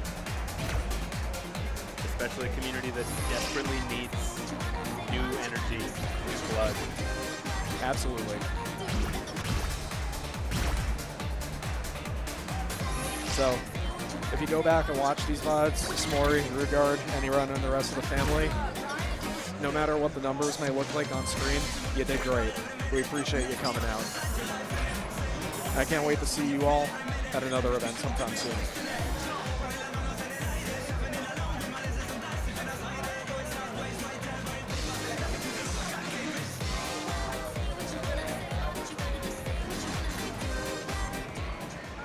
I like this song a lot. Very fun. Okay. Malkier back up on stage. Pat back up on stage. Whoever wins this set has a very reasonable shot at making it out of Pool 3 and making it to our top cut in Pool 4. So it'll be very exciting to see.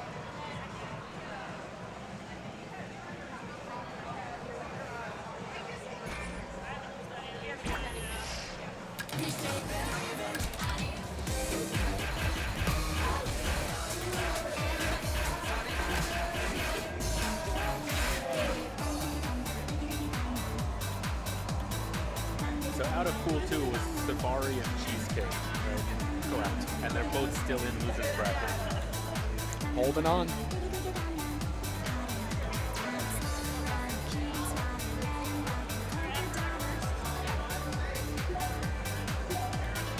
I think it'd be real exciting to see someone come all the way from pool 2 into pool 4.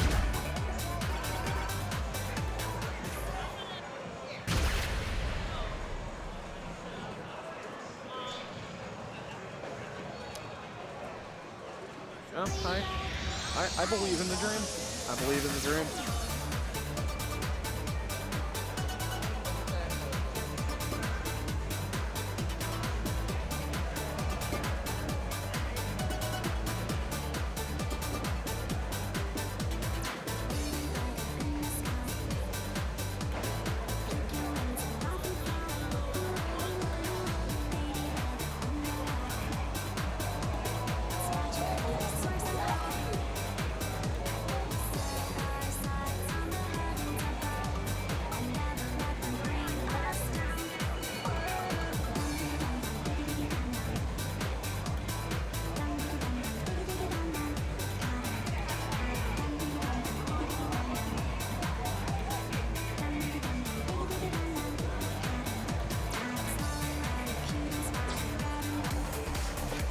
Got our half-song warm-up out of the way.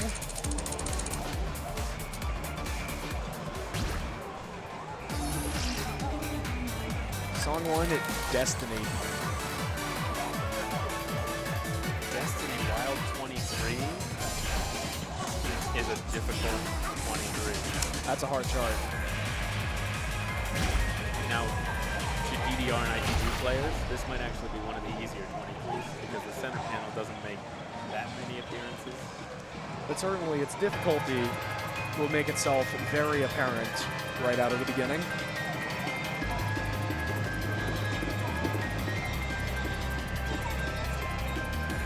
Both players have a little bit of a rough start there with that very fast opening 16th stream. Although Pat combos it. I did not quite catch precisely what the distribution of off judgments there was, but enough to give him about 1,000-point lead to start with.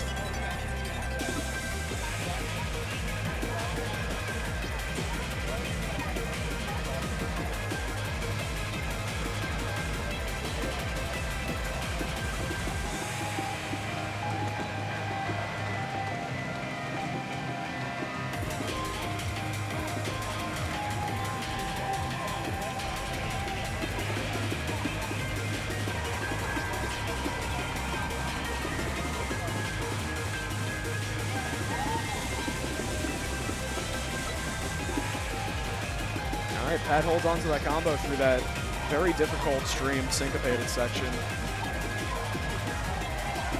He has a lead, but it could easily change hands. All right, both players getting tripped up by those turns at the end there. One last burst, I believe. And Pat takes it. How slim was that margin? Points make it look like it wasn't, but that was a close game. Yeah, what I saw was the 7 and the 3 on Malkira's side, and then the 97 and then the ending 3, without quite realizing the relative placement of those numbers made a sizable difference. Yeah, very good on Pat for winning his opponent's protect there. Let's see if Malkira can swing back. Let me tell you, this is one hell of a chart to see in the tournament setting. Yeah, it is.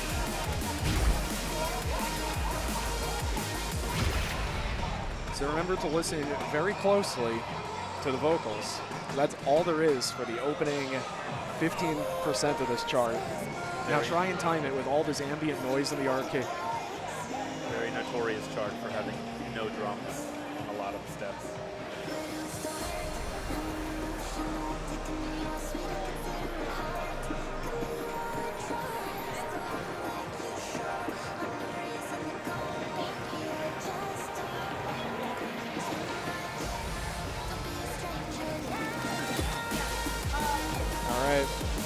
Malkier held the lead coming out of the slowdown, and Pat got it back on the drill.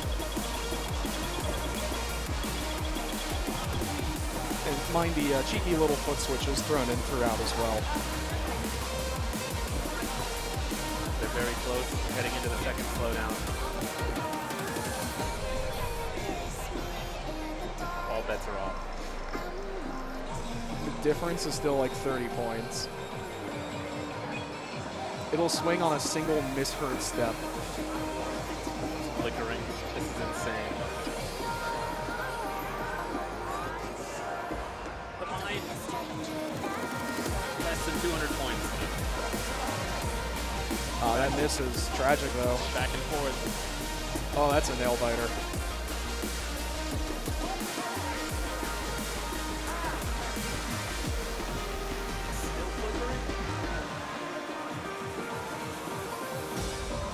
Flawless ending. Malkier clutches it out. Flawless ending on both sides. My God. A 14-point game. I feel like we saw that exact difference earlier in the night. I think we saw an 11. Maybe we saw 14.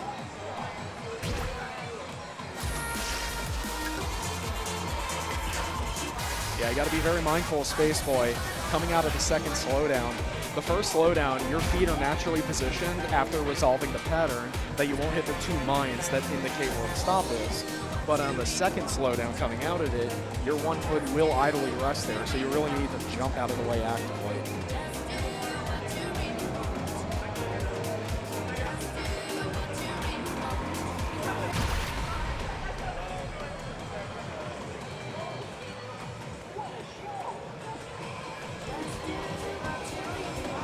All right, game 3 for Just Do It.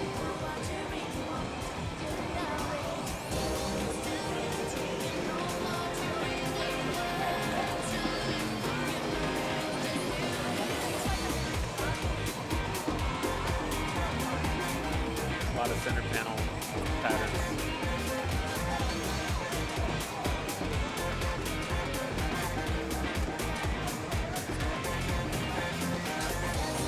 I feel like Pat's had some uncharacteristic drops starting out. So there's still plenty of room to make up the point difference. It will depend on, I at least think leading into the outro is going to be the most significant part of this chart, this match, but we'll see. Malkier still holding on to a respectable lead in the neighborhood of about 1,000 points.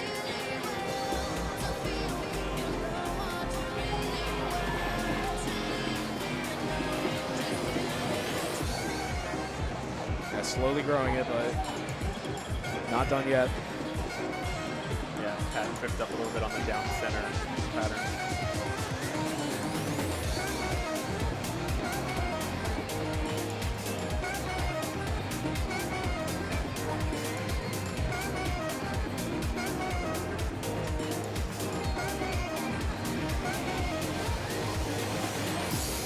All right, and Malkier convincingly takes game 3. Here with game 3. Now moving on to finals of the pool with a very solid shot at making it to the top cut. Also, shout out to Bending Grid in the chat. Indeed. Thank you so much for sponsoring. Thank you for the 1,000 bits. And thank you for such a beautiful song that inspired such a beautiful community event. Thank you for your contribution to the game. Much appreciation from the commentary desk here and many, many members of the community. All right, we can take a look at the bracket real quick. Again, Pool 2. Looking at the winners, it's just about complete. Malkier, S3 and K. On to the winners final for Pool 3. I think next up is going to be RC1 and Cheesecake. RC1 and Cheesecake. Cheesecake again came up from Pool 2. On a little bit of a run.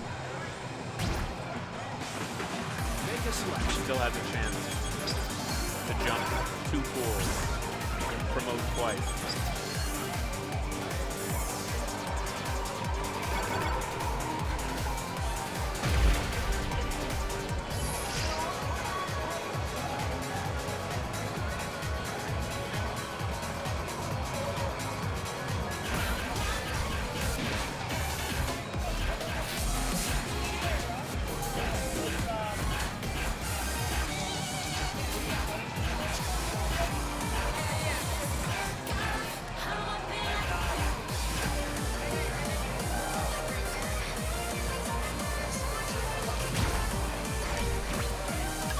think, Rid, I won one of the CDs last night that you provided for the event, and I'm going to have to buy a CD player to play it, but I'm excited.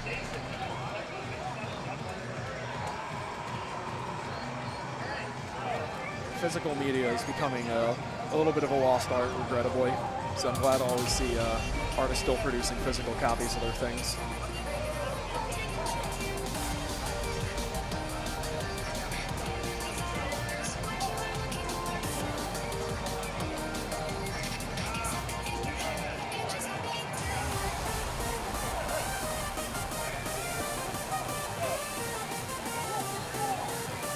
So we're watching a warm-up.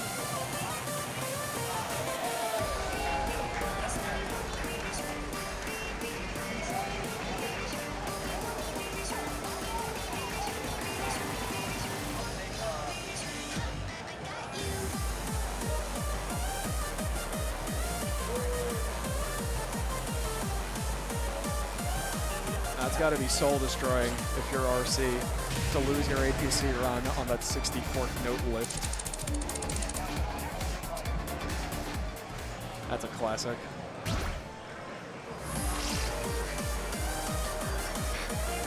But that's just the warm-up. That's about the halfway point. There's no harm, no foul.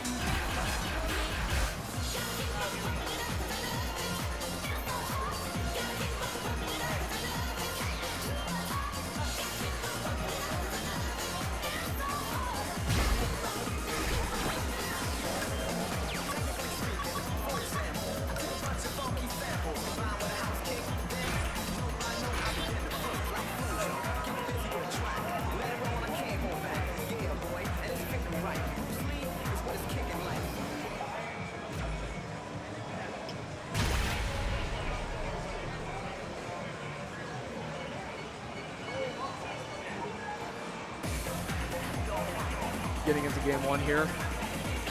Pump the rhythm.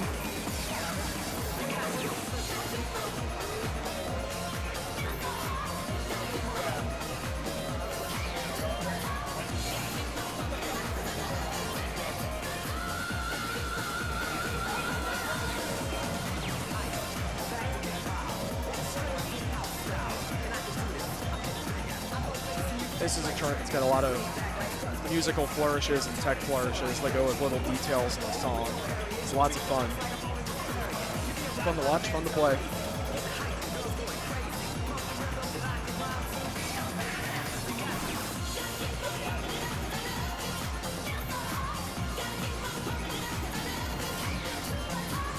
All right, RC1 still holding the lead there. I think it might have just been caught a little off guard. There was a right arrow directly next to a whole cluster of mines. It might have just not seen that there was an arrow there in that whole cluster. Came down extremely late on it.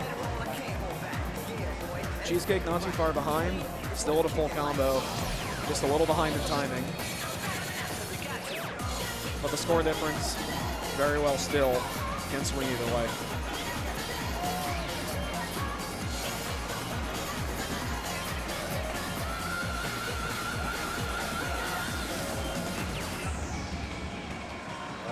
Very nice 99-3 from RC1. On the board, game one.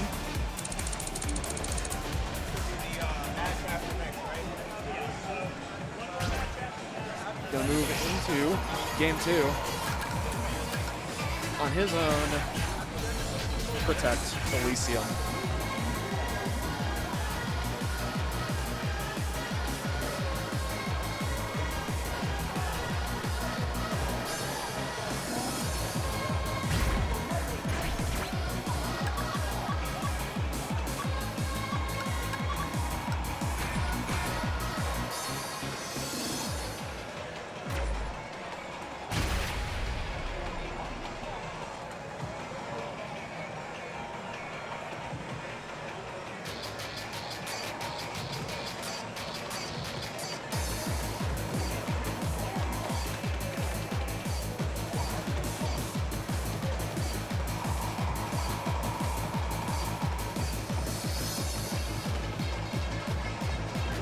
Elysium, it's a very interesting wild chart.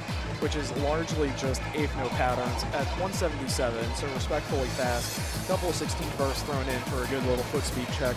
But I think the most distinct thing about this is there's a number of, I want to say, basically foot switch patterns. Some of them you can cross over, be a little more flexible on, especially if they go off of up or down arrow. But some of the center panel ones, you really want to switch to do it. But in contrast to like the ITG Customs style of charting or other games that more definitively mark their foot switches, this chart leaves all of them unmarked. And so there's a little bit of freedom to kind of execute it as you see fit. I believe it may go to like a specific synth tone exactly. But regardless, it flows really well regardless of what you choose to do. You double step, you cross over, you switch around. RC1, very comfortable on this with the gold combo.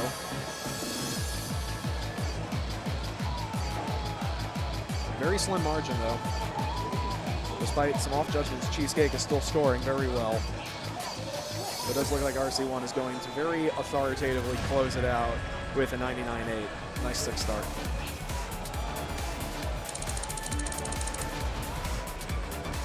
Seven perfect, nice and clean.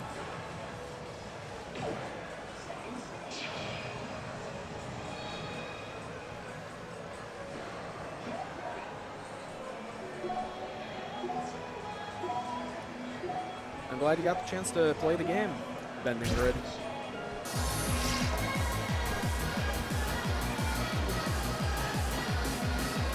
The current level range for this pool of the tournament is Wild, 20 to 23. The song that you have given us, which gives this event its namesake, is still very much a valid option to appear. So it may come up. 21s will also be viable for the first few games of Pool 4, which will be our top 12 cut.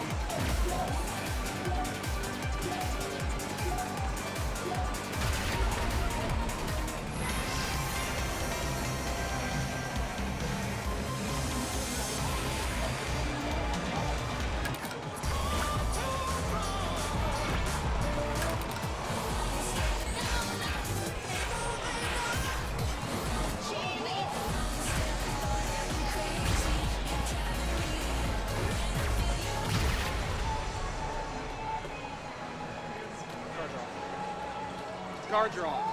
Oh, send it. Yeah.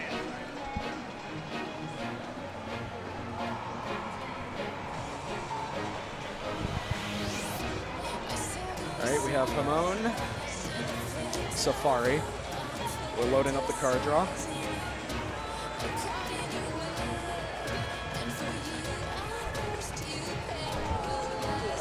What match do we need Hamon, Safari?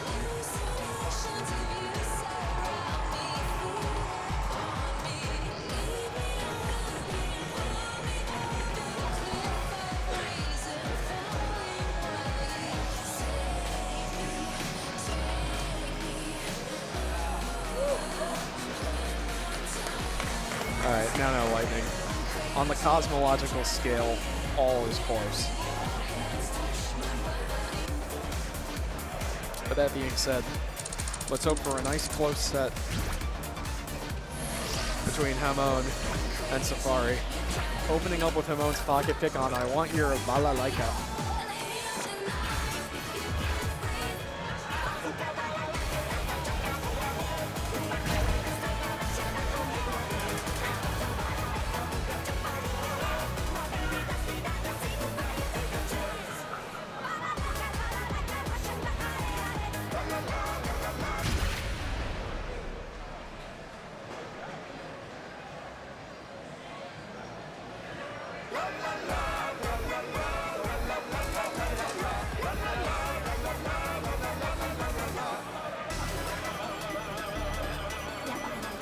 All right, got a little speed up to our target BPM and we're off to the races.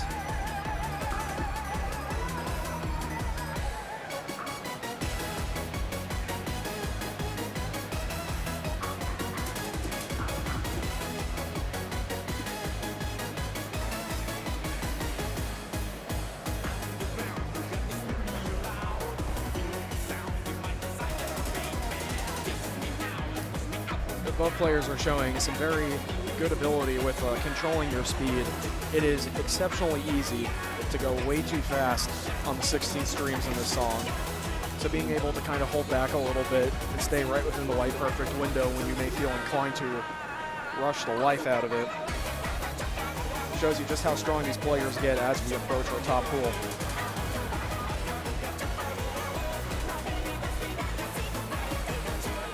One of the closest matches we've seen. Oh yeah. That score's flickering back and forth. And Safari just rushes ahead a little bit. Hamon takes the lead just ever so slightly. That's right, careful. It's so easy to go so early in this run. I think Safari overcorrected a little and drifted late. Wow. And Hamon takes that game one on their pocket pick. Wow. Oh, that was a pocket pick by Hamon. Okay. Yes. Again, loser's bracket, you gotta pull out all the stops, you gotta stay alive.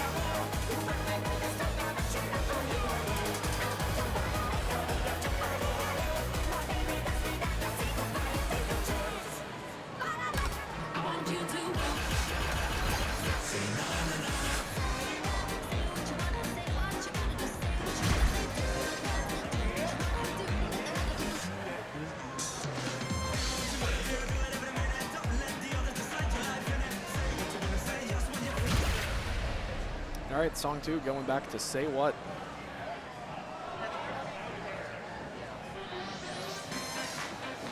Some interesting rhythms happening in this song. Oh, yes.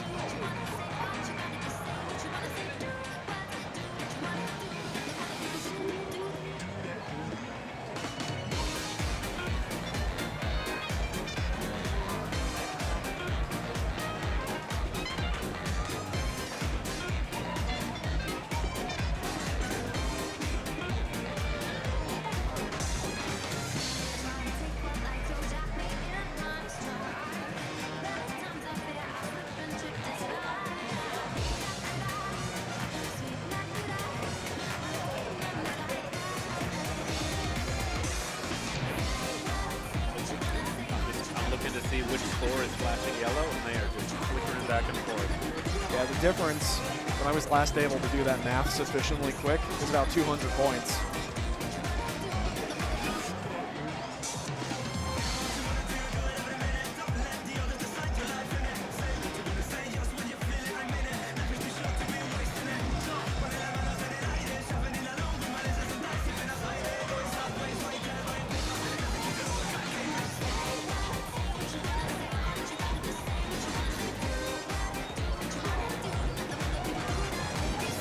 Safari pulling ahead a little bit.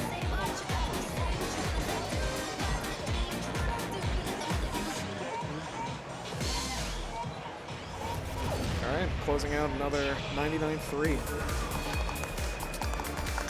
Putting us into a game 3 situation.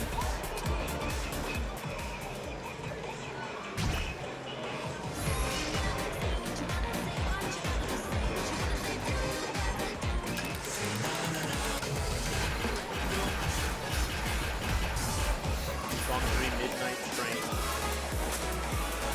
Very gallopy song.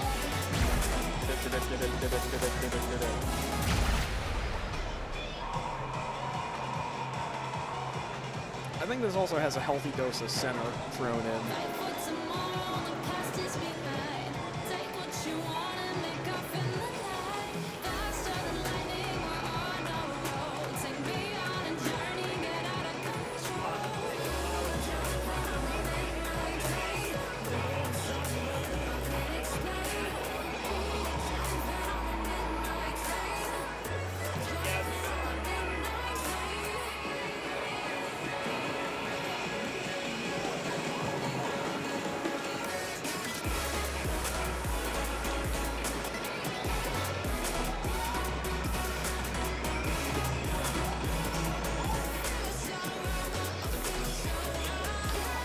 This is so close.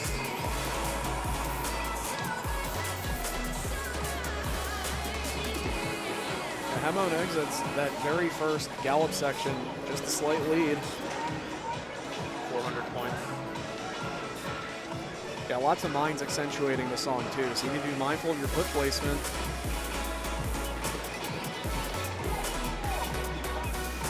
Back to Safari.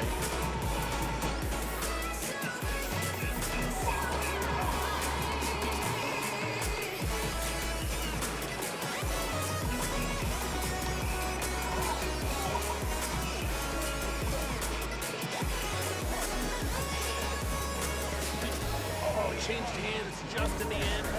46 points. And Hamon squeaks out the Game 3 win. 46 points. Amazing. Woo! Wow, that set really was nice and close. Again, I would call any match within 200 points very close. 46, that's one step. So, unfortunately, as this is loser side of the bracket, that is going to be it for Safari, who had surfaced out of Pool 2 on winner's side and put up a fight. Had a great run. Press play to continue and keep going. All right, well, the dream is dead running with the jump 2 pools, but plenty of these players still have the dream alive to promote up to Pool 4. Indeed.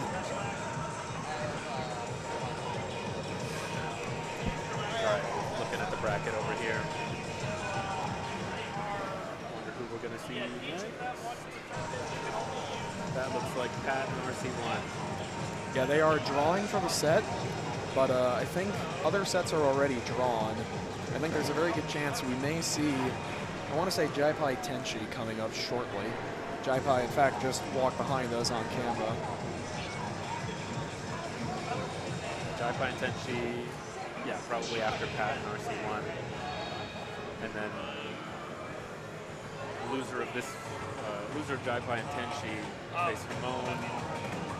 And then we'll go to our best of 5 semi-final for losers. Yeah, this is. Maybe you have to refresh it. Oh, I probably do. Maybe we peek into Pool 4. Okay. See what's coming up. Oh, look, it's Pilot. Oh, wow. Who's that guy? Okay. Pool 4 coming up in, I don't know, 30, 40 minutes maybe.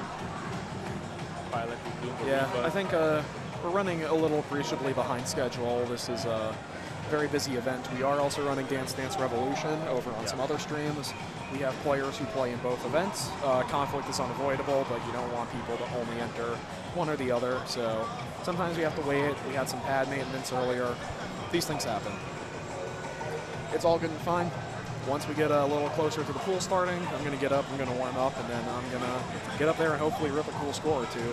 But yeah, we'll probably have some new commentators for Pool 4 because we got to be dancing. well, if I get eliminated early in this pool, I can always hop back on. I have been sitting on this mildly uncomfortable chair for about 5.5 hours. It's like training for the glutes. Getting used to some hostile conditions, like when I'm doing all the crossovers. Yeah, hostile conditions, wild 24s, or sitting on a metal folding chair. The wonderful thing about being on the commentary desk is you can do both. You could sit on an uncomfortable metal chair, then get up, and then rip wild 24s. And that's why Aleve exists. But yeah. I keep saying Kyle Ward is going to have to open a knee surgery clinic for everyone here in about 10 years. Let me get those implants complete with all the fancy RGB lighting and the deep bassy speakers.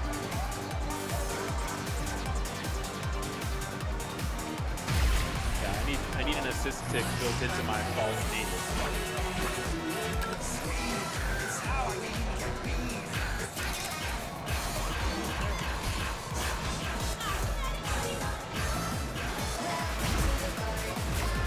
This is my favorite song in the whole game. Shout out to Nevada. Yep, Nevada. Home of our favorite sponsor arcade, Red Note Gaming.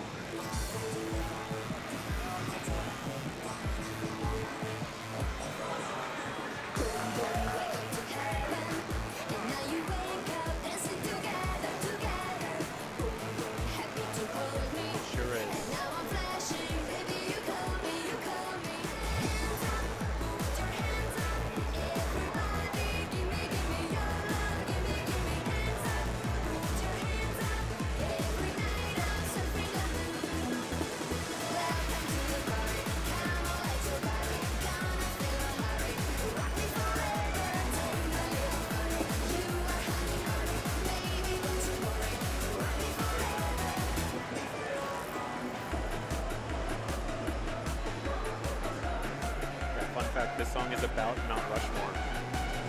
Rock Me Forever. Wow. I would have never realized. They're forever rocks. To be immortalized in stone.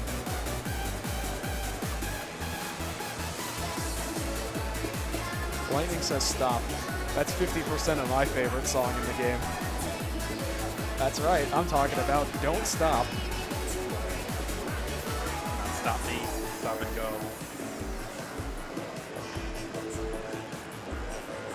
Or is Stop and Go, is stop 33% of it because of the end? Or is it operative and not part of the title?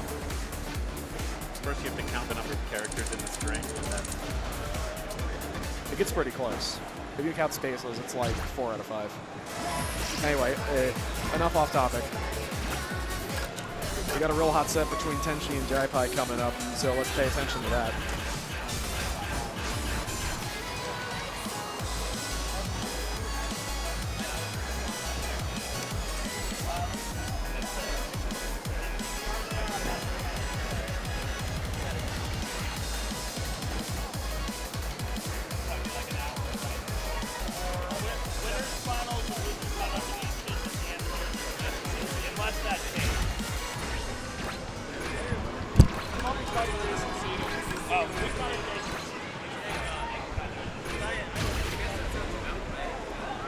All right, we're going in super hot with a 23 right out of the gate on Outbreak.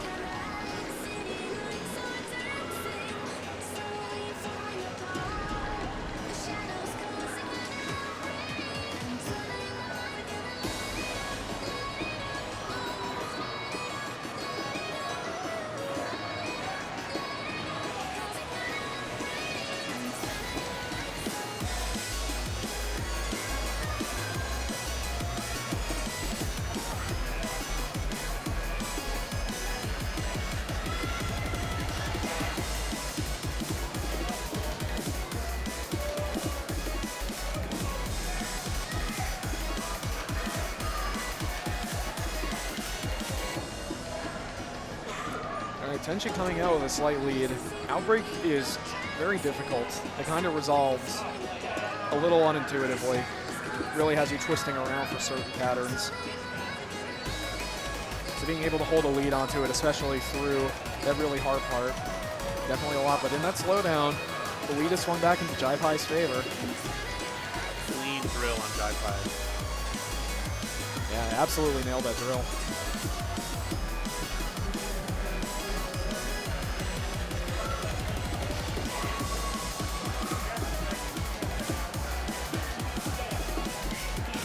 Jaipai's pulling ahead a little bit with his accuracy. Yeah, Tenchi just drops a couple of notes right at the very end. But like, mentally following along with that chart, I'm like sometimes getting turned around myself, so I certainly cannot fault anyone who gets tripped up to that degree. 98 is still a very, very strong showing. Thanks, PDR Chad. Good to see you. Dream of you. You perfected it.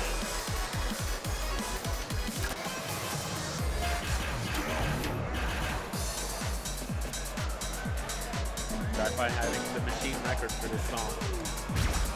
That's just that tiny little flex could intimidate your opponent.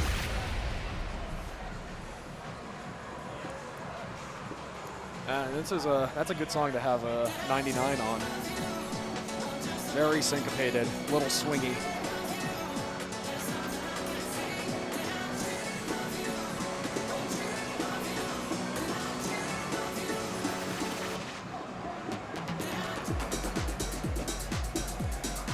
Yeah, you see it's green colored on Tenchi's side and teal colored on Jaipai's side.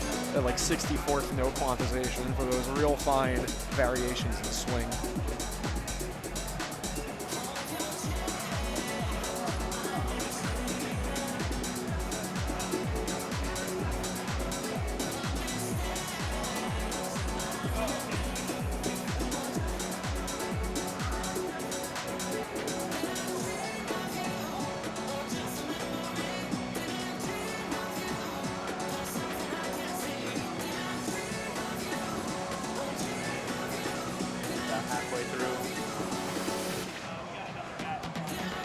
That is a tight game. The swing notes creep back in again in greater frequency for the back half of the chart. A tasteful little 30-second, just a little bit of everything. All right, Jai can stay clean.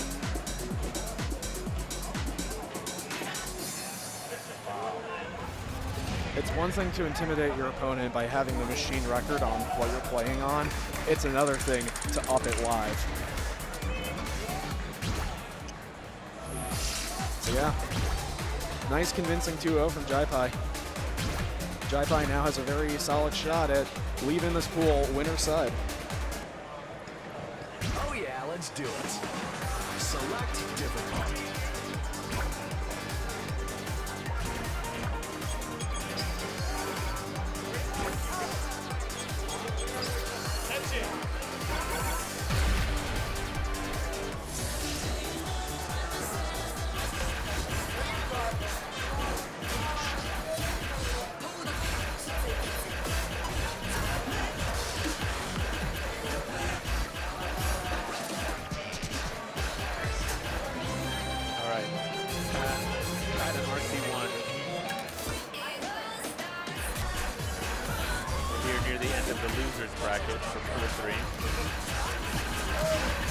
Yeah, we've got 5 matches left in this pool.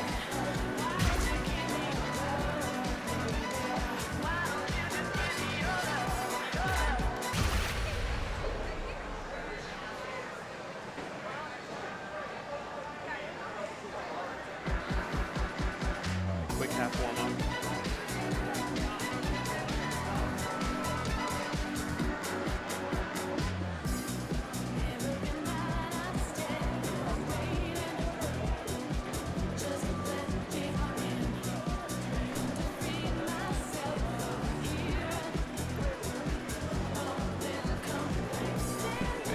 Hello to Vito in chat. It was a pleasure to have you come all the way out for Red October. Good to see you again here in our chat. Out in Michigan, near the Great Lakes. Looks like I'm here. Jets have a losers quarterfinal, pool 3.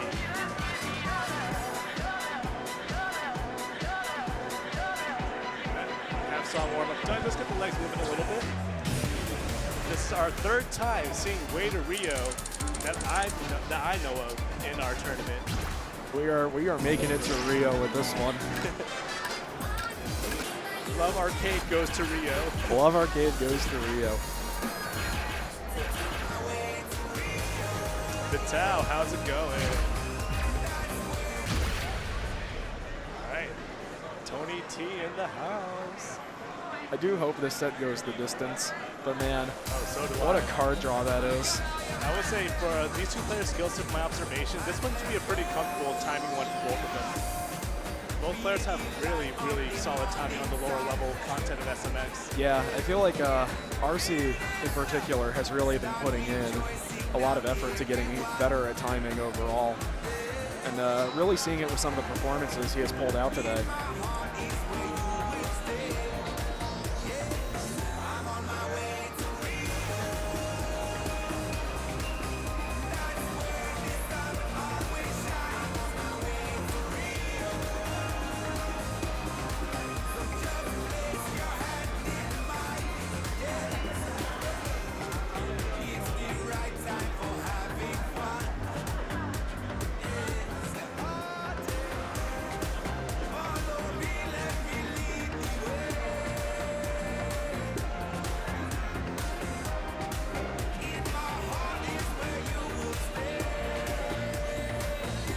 Interesting set of misses. Still in the lead though. That's really tight timing overall for that to not dent your score. Giving Pat some life here with that miss. He needs to hold on to something. He wants to maintain the lead. Now for the longer runs. It's Oh, it's uncomfortably winking. close. Super close. So RC wins that, but not without scaring me. look at those counts, they're one apart from each other. Yeah. Very competitive match here. Now we have coming up Business Wars, one of the more technical 23s in the game. Not so much stamina demanding, but very, very technique heavy. I think this is a really good like primer for technique as well. I am biased. This was my first perfect 23. Alright, so now we got some, of course, double steps here using the freeze arrows to denote that. Yeah, a little bit of crossover, a little bit of stream. And here's the more defining features are the brackets with the center panels attached to them. Just be very, very intentional with your weight distribution on those panels to make sure you trigger both of them perfectly. And be mindful of those Mayan force patterns.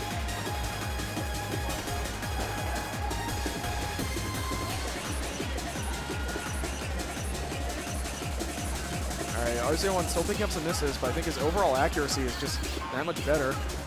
He doesn't know that gimmick. Figured it out the second time, though. He boinged. Oh, I see the scores flickering here, so Matt has a chance to make the comeback in the second half of the song. Especially if RC's going to miss up a center bracket there.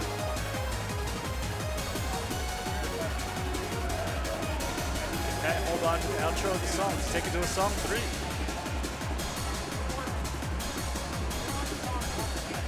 Wait, hold. And we're going to a song 3. The bracket's tripping up RC just a little bit there. Yeah. I do sometimes wonder, I think the biggest mistake you can make, I wasn't really looking at the foot cam too much, I was far too invested in the score differential, but I think the biggest mistake you can make for center brackets, especially up center, is like moving your foot too far into the center or too far forward. The SMX pad disables the top sensor on the center panel, so that way you're less likely to trigger it in rotated and twisted patterns. And so a lot of people, I think you can instantly improve your ability to do those bracket charts by hitting them closer to center, so like just pushing a little bit onto up, and then more to the side, so you're more activating the side sensors. But Zodiac, Completely different sort of tech in this chart. this is a very unique chart in the game. And quite frankly, I think it's very unique compared to most other dance game charts in general. For those of you who are playing the scene a much longer time, you might recognize this in ITG1. A lot of the chart bears a lot of resemblance to the original chart. So RC has a right combo going into this. He did hit a mine, so that's what's the reduction in his score. The both players are getting ready for this kind of polyrhythmic section. But they know it. And looking at trading leads back and forth in these songs, they're so evenly matched. All right, now for some of the sustained run coming up. Lots of double taps.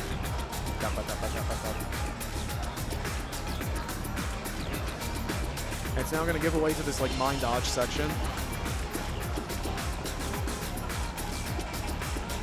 Half the battle in that section is just reading it.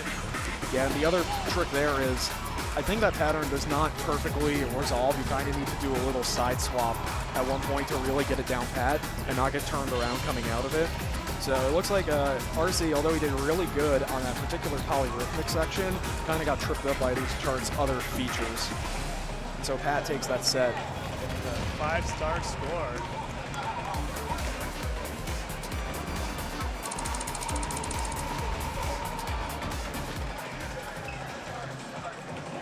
All right, and coming up next, we have Tenchi. No, Ryan took one.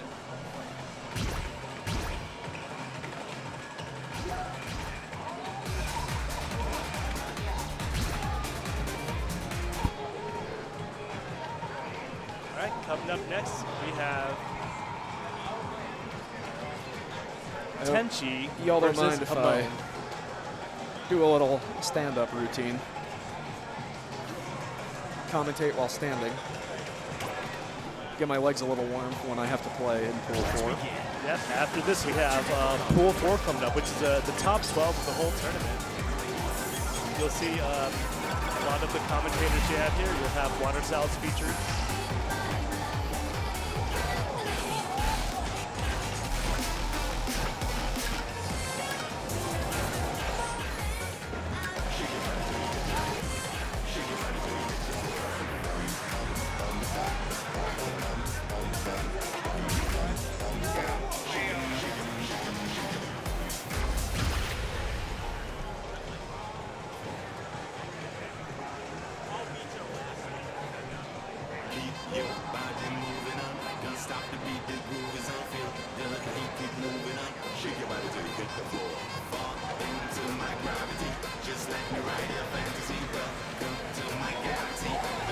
Players have chosen to warm up with Follow My Pant. Boom, boom, boom, boom. This one's got one of the fun Batman animations with all the safari animals back there. Although he is yet eliminated from the bracket, Safari lives on.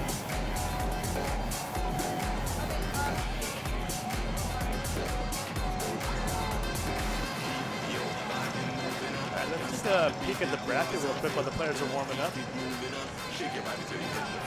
So, the winner of this will play against Pat, who we just saw play against RC1. And then after that, we still have S3 and K and Jaipai to play in the winner's final of the pool. And then after that, winner of loser's semifinal will meet loser's final. And the two players who advance will be officially in top 12 of the whole event. That's quite the climb to make.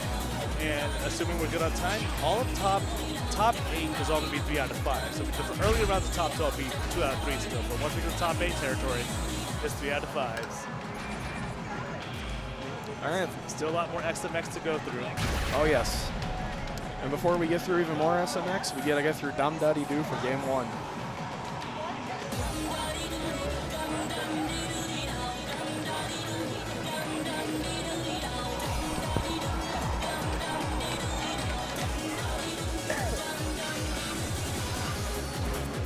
Hamon starts off with a slight lead. Despite picking up the off judgment. Just goes to show you how impressive her precision can be. They can still hold the lead even with off judgments picked up to that degree. And both players did a good job dodging the mind section in the intro as well. Which is good because they're going to need a little more mind dodge ability for the remainder of this. Like that very awkward up center and down section. Pattern's very specific to SMX only, so if you come from another game, it's not a familiar pattern you'll see too often.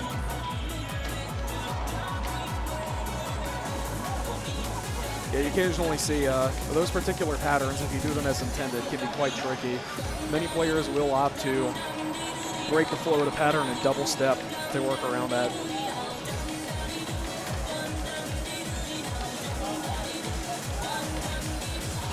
All right, potentially exits that stream section into the last twisty section of the chart with a respectable lead. Let's see if he can hold on to it. It's possible to pick up some more off judgments here.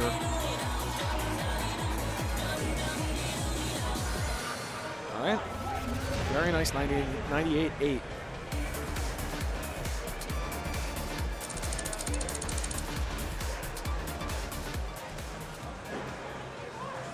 Yeah. Overall, just a very, very clean run from Tenchi, kicking off the set. Meanwhile, for Hamon, despite losing the match, still maintained a full combo with no misses.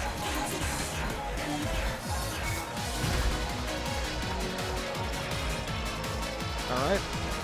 Coming up next, we have Emotion, Wild 22, one of the more stamina-heavy 22s. Very stamina-heavy. Which might favor both players' skill sets very well. Hamon, known as a stamina player in ITG. Yes, as remarked here prior, inclination towards stamina-oriented content.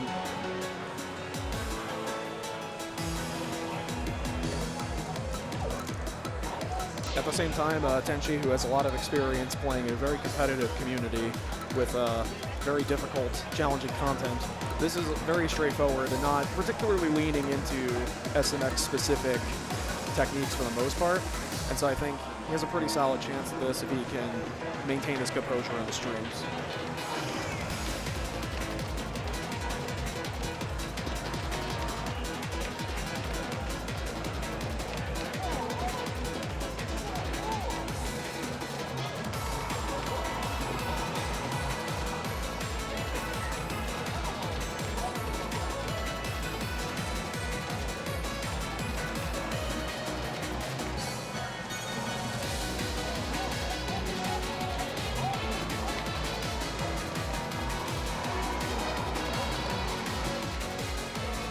Hamon picks up a couple of mine hits, though, unfortunately giving the lead away for the time being. So close, though. In the final run of the song coming up here.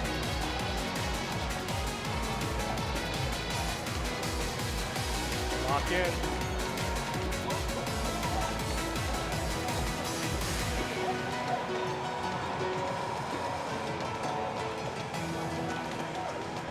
Super close, but Tenchi closes it out with a 99K. Yeah. They're locked in so hard. 27 perfects again. 2 songs in a Look, row. look at how clean and tight that graph gets at the very end. And Hamon doing a solid job, but only a single early in the final run. No, earlier in the song, Yeah. outside the run. Just earlier in the run, and Tenchi, I think, had that last run completely clean. You'll love to see it. I see S3K coming up to the pad, so I believe it will be S3K and Jai-Pai coming up next. Yeah. Winner of this advances to winner's side of top 12.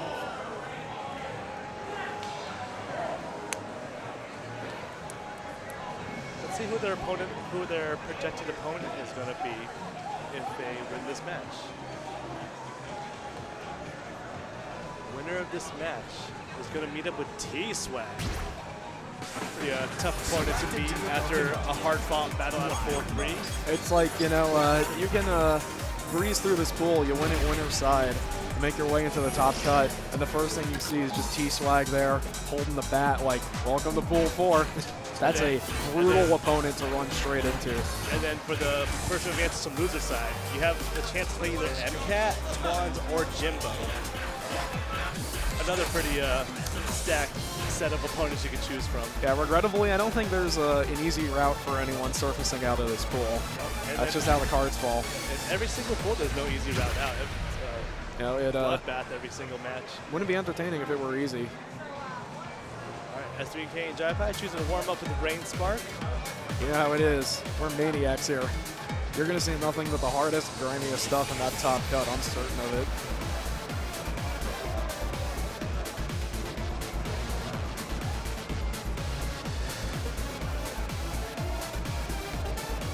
And then for this set, because it's the finals of pool, we have a 7-song draw. The players will resolve it until we get to 5 songs to be played.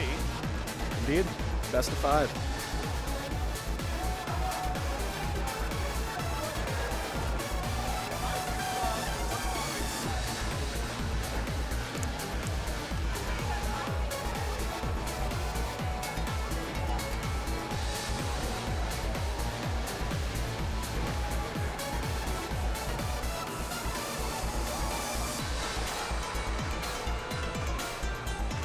I believe they are going to possibly play a full song warm because they had been waiting for a bit from winner's side. Oh, nope.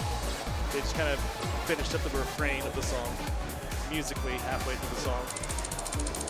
Ah, both players have 8 perfects in the warm-up. Not a lot to say, not a lot to take seriously out of the warm-up, but you know, they both got the exact same count. DMT for song number 1. This one is Jai-Pai's pick. That's quite a way to open this set. He was telling me at dinner on Thursday he loves the song musically. It's like probably one of his favorite songs in the whole game. It's So, a you good know, song. Pick a song based off how much you like it. It's just the way to go. Very driving. You're going to see that in some of the patterning.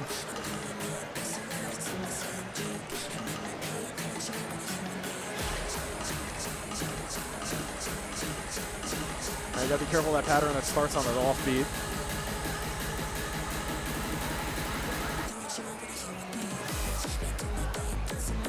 Clean opening, very impressive.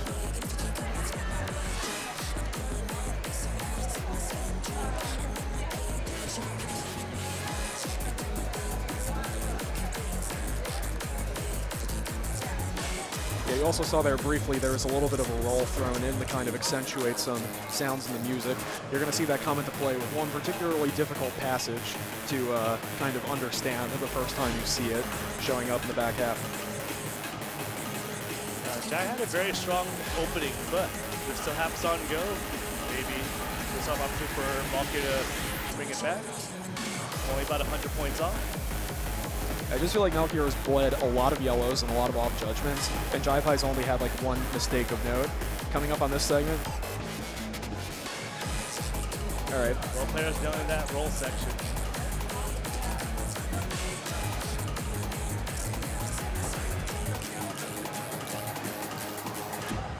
Yeah, 99-4. Very nice opening. Very nice opening salvo from Jai-Pai for that best of 5 set. Getting a really good score on the hardest thing in the draw out of the way. Impressive. For those of you watching at home who are attempting to hit that roll section in the back half of DMT for yourself, just throw on a left arrow on the 8th notes. If there's no other note going on, and hit it on the nearest 8th note, resolves perfectly. Just got to fill in the blanks a little.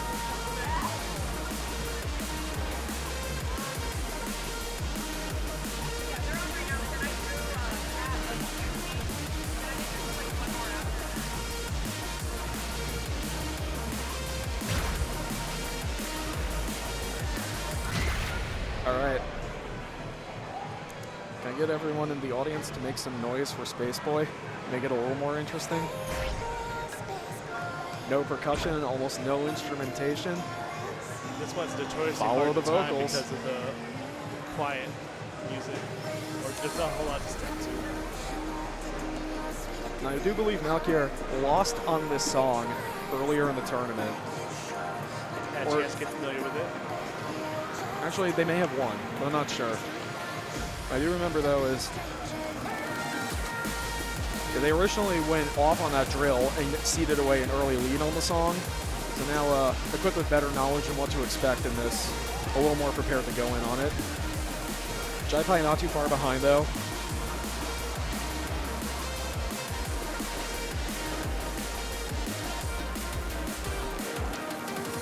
Foot switch is perfectly executed by both players. Yeah, Jai-Pai cannot find the window right now.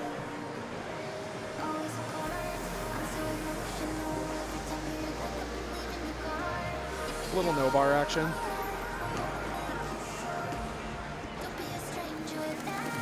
Points for style in my heart.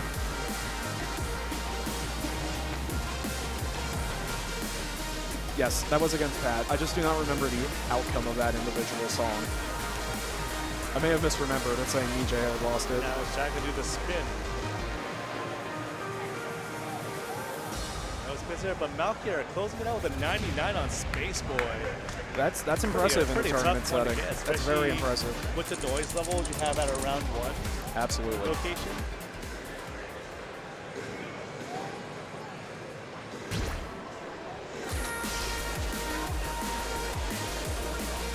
Just 10 points short of that machine record by hints. All right, coming up next, we have another ITP classic, Anubis. The 1 pixel touch to get Anubis. We love the 1 pixel touch game over here in SMX, where you try to find a song, just tap it on the scroll wheel, and if you get it one try, and one just Real ones remember a Jelly's Fiesta Frenzy when I did that perfectly with Show You. music is moving. Was it? All right, they're both like purple. Close enough. All right, Anubis, game 3. All right, we hit the opening triple.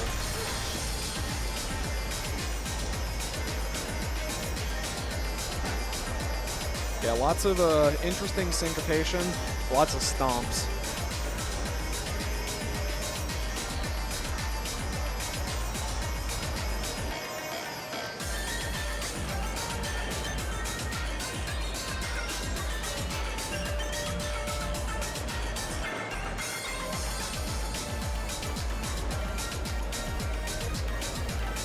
Both players look very comfortable on those bursts.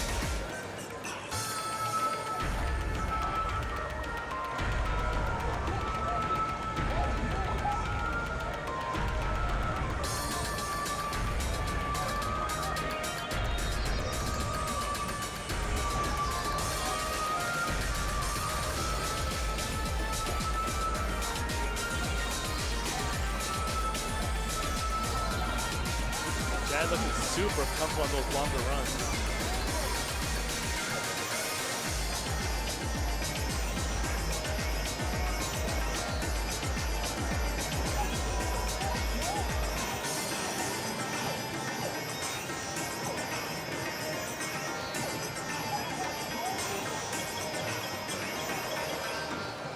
Wow.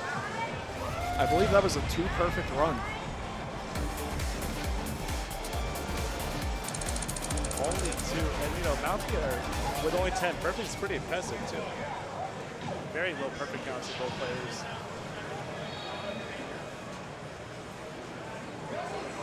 All right. Jai is up 2-1 in this set. He's blazing the path to pool 4.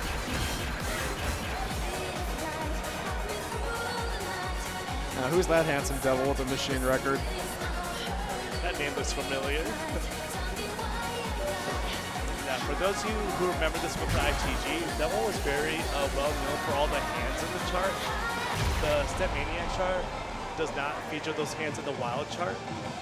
There is a little bit of a nod to it, and I think it's a very tastefully done little nod, so we'll call it out when we see it.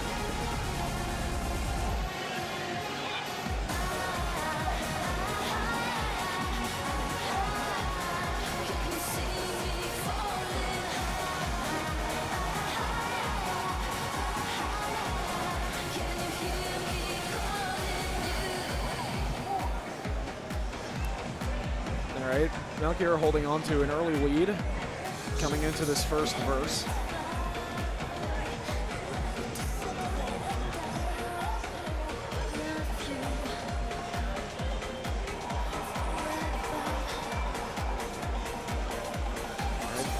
Getting ready into our build up to the chorus, gonna start introducing some more 16th runs. A little crossover. Stream. Jai jumped up way too hard, came down far too early.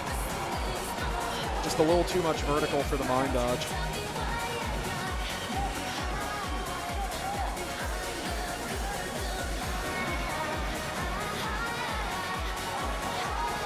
All right, still within range to win though.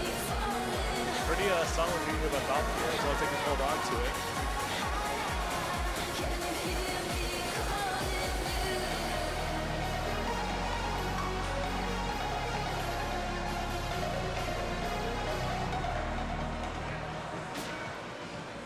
Going to a game 5. Wow. That's what you like to see with these big sets. You like to see a game 5 situation. Yeah, very close perfect counts. I just think Jai really did himself a disservice. With the long jump. Yeah, just like jumped up a little too high and then, you know, didn't have the control to come down at the right moment. So hitting really early. And now for our tiebreaker song, we have Ooh La La, another song by Erotic.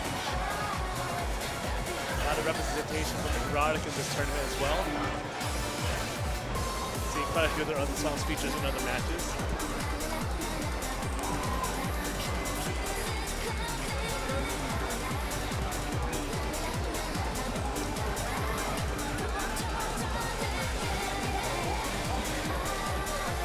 Yeah, reminder, the loser of this match is not eliminated. They'll still have another chance to make it out of the loser side. Indeed. Top 12. So this is not the last we're going to see of these two players because they have both had exceptionally good runs so far leading up into this winner's finals. Yeah, it's definitely more advantageous to come out on the winner's side just to give yourself the extra life. Especially as the difficulty starts to ramp up in pool 12, starting at 21 and 24s.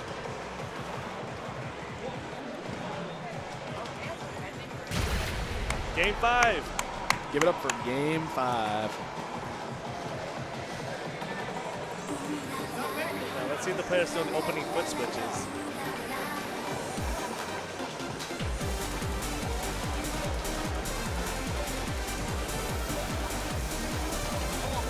Malkier tripping, but saves it.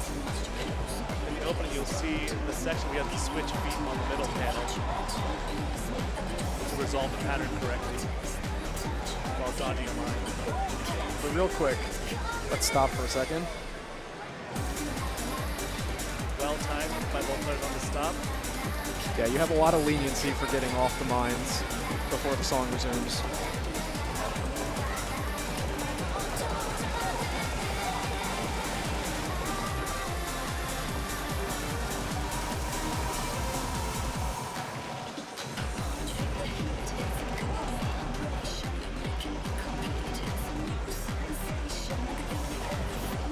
That's a very close game we've got right now. Jaden leads back and forth. Another stop coming up. You see both players stepping in a quarter note timing in order to maintain that.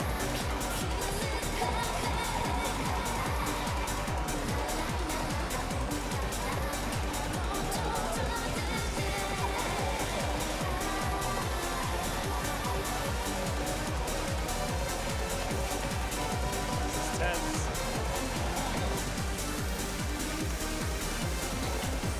All right, but Jai Pai ekes out the set win.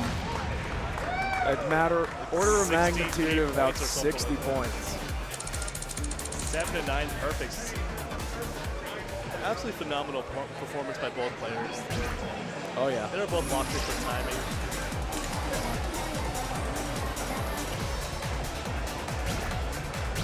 And with that, Jai Pai advances to top 12 on winner's side.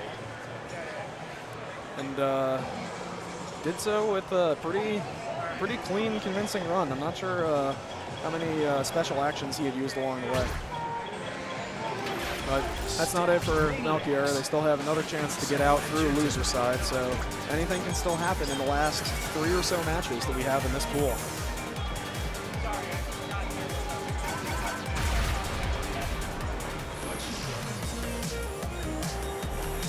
It looks like Jai Pai has used That would be seed 17. none of the special actions. He's got everything ready for the next division. All fundamentals. Yeah, going back to losers bracket, we have Pat versus Tenchi, we saw a little bit earlier.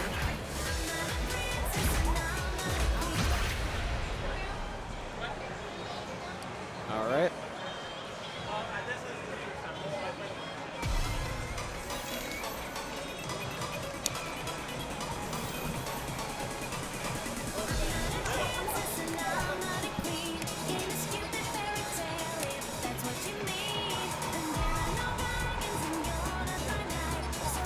Well, the players, well, let's see what they've got here. We've got Hyper, Hispanic Panic, and Show You Love. No 21s at this set at all. A little bit more on the difficult side of this pool's difficulty range. I think Tenchi's warmed up enough. Just enough to kind of get himself readjusted after standing for a little bit.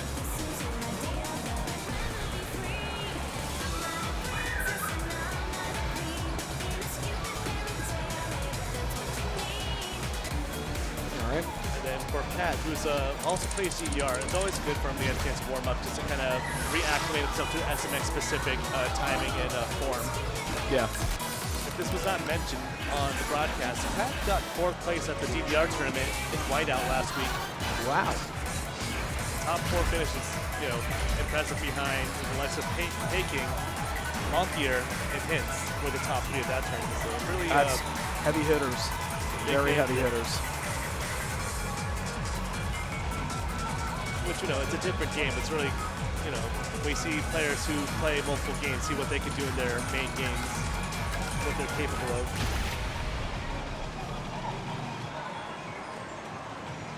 All right, game 1, Hyper.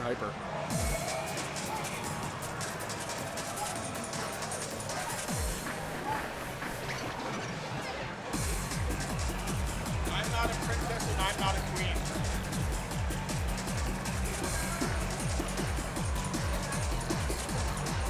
I'm a space boy.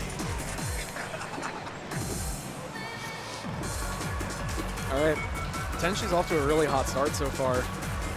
Both players then picking up an immediate early on a center panel pattern. I was going to remark at some point that Hyper is very heavy on those center panel patterns. Jeez. They hit a lot earlier than I remember them hitting.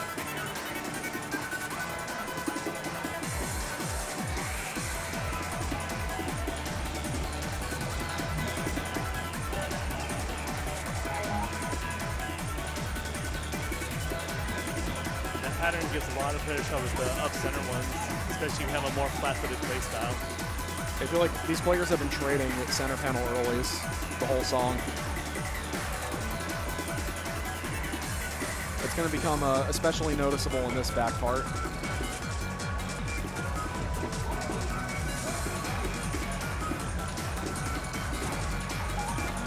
But it looks like Tenshi's kind of figured something out.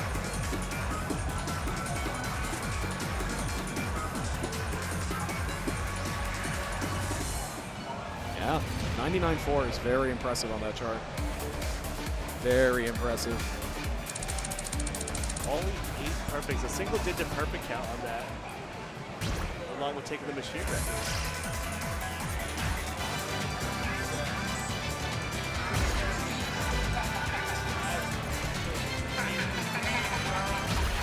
And coming up next, we have Hispanic Panic. If you are very strong at gallops and some light streaming, this is not too bad of a 23 to. If you're looking for some earlier 23s to pass through.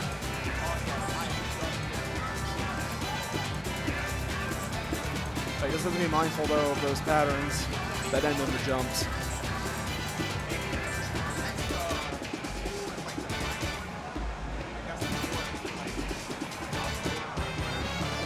The mind dodge catching Tenchi. Yeah, it looks like Tenchi really got off track with the mind dodge in there. Pat looking super comfortable on these more panel friendly streams.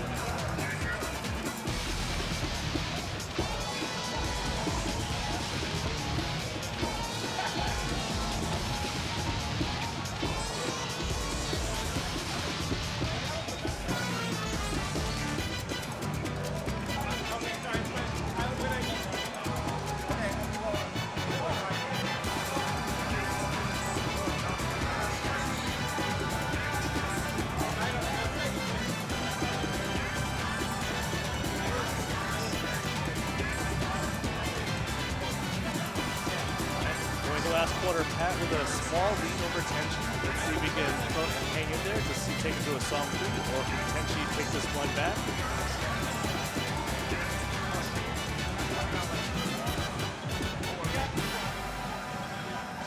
And with that, Pat takes it to the tiebreaker song.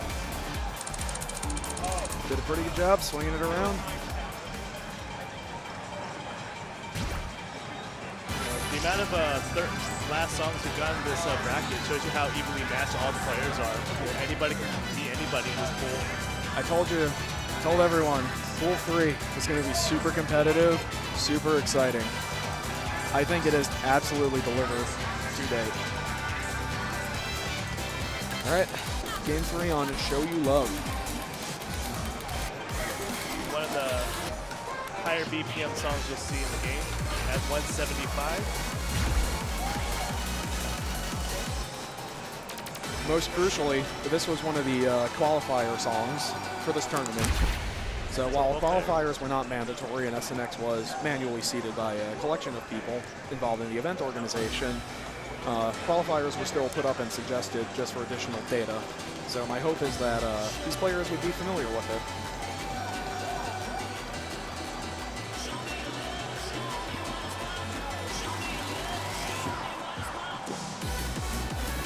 It looks like Tenshi's struggling to lock into the immediate window, but doing fine. Especially after otherwise. coming off a song that's just a little bit slower of a BPM.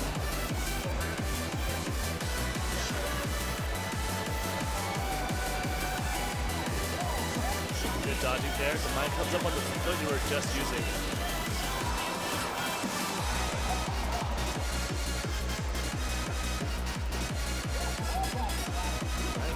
Once this melody repeats, it turns into gallops instead of single syncopated notes.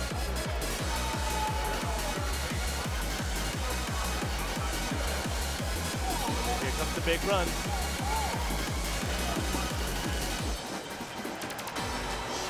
Tenchi still pulling ahead. Handling those crossovers too, coming out of the run.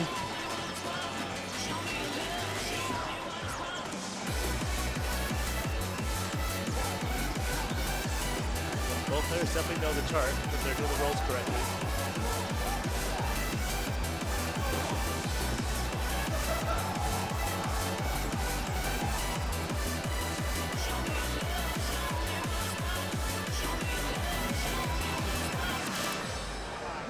All right.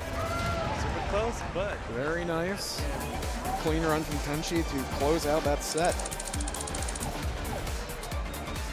Now he's got a real solid chance at advancing out of this pool into pool 4, going back up against Melchior, S3 and K. And while the players getting ready to draw, let's go ahead and give a quick shout out to our sponsors here. Barcade, PvP Arena. Indeed. We've mentioned this book a couple times, but on Sunday they'll be hosting an after party in the Michigan area. Red Note Gaming Las Vegas, always supportive of the different rhythm game communities around the United States. And Bending Grid, who was in the chat earlier, who provided us with CDs and a cassette to give out us prizes. Oh, CDs you say? Yeah. Well, how about I make you... Where is it? How about I make you see these incredible contributions to our Matcherino.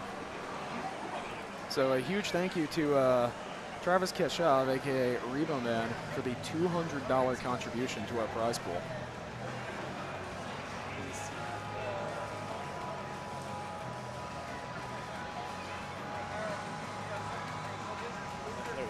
Yeah.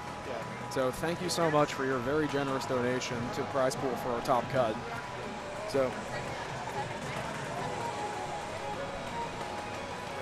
And again, for everyone that's contributed, Mandota, one of the renowned step artists in this game,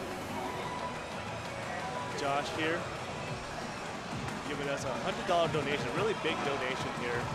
Players are really appreciative. This is what keeps us going. And then a couple other players in the tournament also giving us small contributions. The 69, nice. Nice.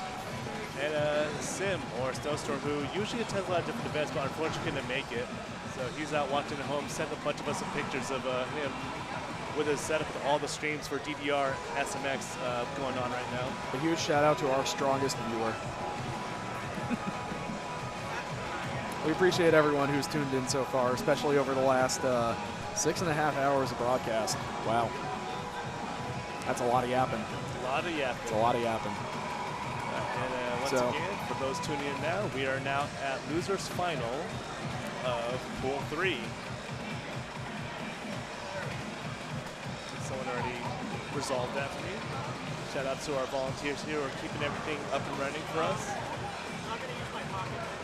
And then, oh, I just overheard a pocket pick being used. Ooh. Hold on. I think we may have some very exciting news about this card draw coming up. So if you're watching, if you're lurking, keep lurking. Love Arcade has showed up in the draw. They legally have to protect it.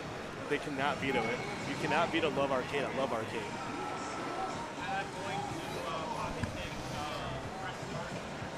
Up. Hey, Bending Grid is watching. Y'all better not veto Love Arcade, all right?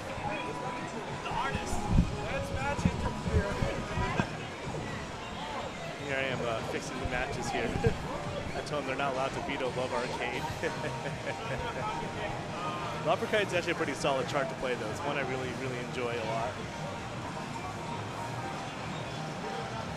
Ooh, the Pest Dart pocket pick by Malkier, who got a 6 perfect hexagon the other day as their first 23.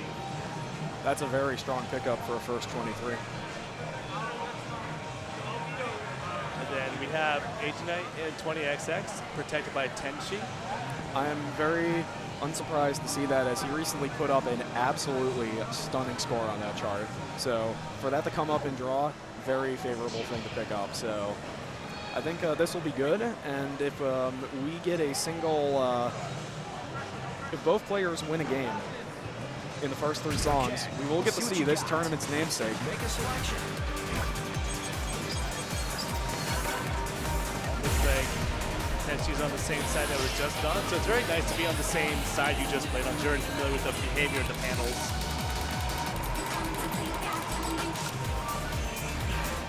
And it looks like they are going to skip the warm-up phase and just go straight into it. Going right in. Bro, this is fire.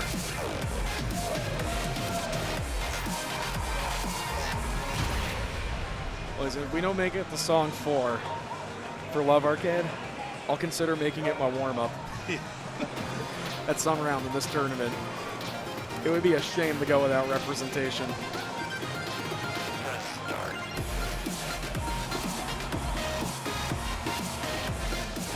Both players doing the crossovers correctly.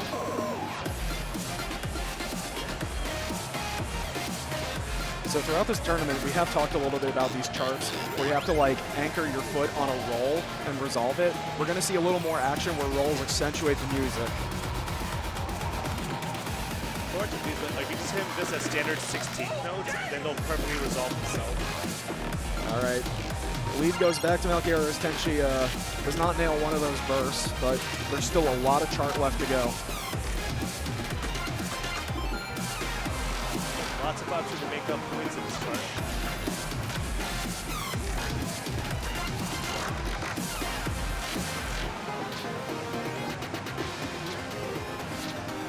Coming up, a pretty tough crossover section. No trouble for either player, though. It's very important to start that hat on the upper on your right foot. Otherwise, you'd be in the wrong position to hit it. We just saw some center panel foot switches there.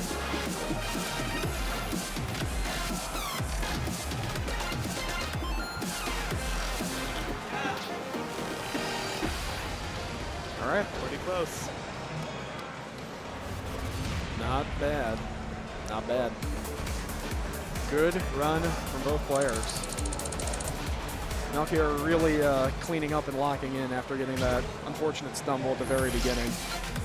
Kept it super clean all the way through. Pretty strong start, too, Wow. especially once. Very nice swipe straight to that song. Perfect swipe. Okay. This was a pretty tricky 22 with the defining feature that we'll describe once it shows up in the chart. I mean, I could give it away to a certain class of players by making a comparison. Really makes you feel those PSMO vibes, if you will. And then, speaking of DDR, we have another newer song by Naoki featured in the game. The original sound director for Dance Dance Revolution, responsible for many of its iconic compositions. Very, very grateful to have him contributing still as actively as he does in this game. Under the NM Japan moniker.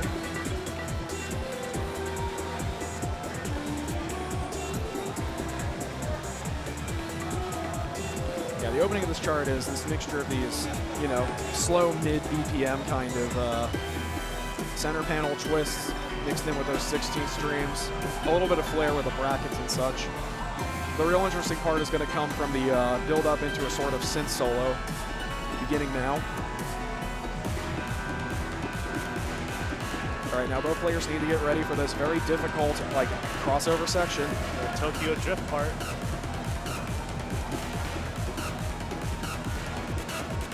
You'll hear when the song tweaches musically, the players are finishes their turn. Kind of like a drifting sound. The drift. Yeah, a bit of an uncharacteristic mistake from Tenshi leading into it. Clean up the remainder of it, but Malkier came to play. Wants that shot at top 12. Absolutely locked in for the remainder of the song.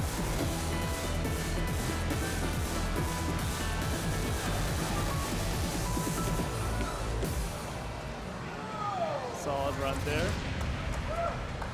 Pretty tough song to full combo. Especially, I think, getting it clean is impressive in its own right. Yeah, and you can see Tenshi had a really good time. He just messed up a little bit in that middle section. All right, and then for song 3, we have Kalinka coming up here. So this is a tournament life for Tenchi 93, so they've got to lock in here.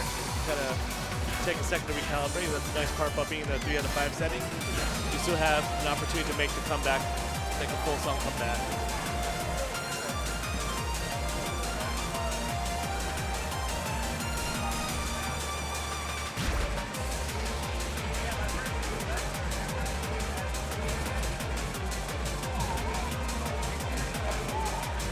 Tenchi really reading at 500 on the deluxe. He's a man after your own heart. All right, now we have Kalinka using this one, kind of references Tetris a little bit.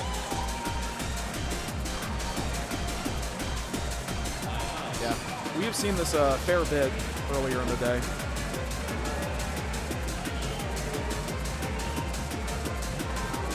Both players opting to double step that pattern. Here comes the roll section.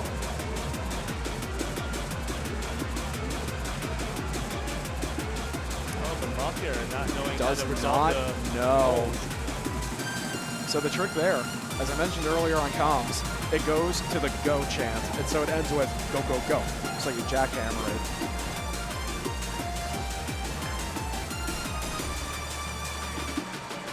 But it's very far from over because there is one more distinguishing feature of this chart we have yet to see.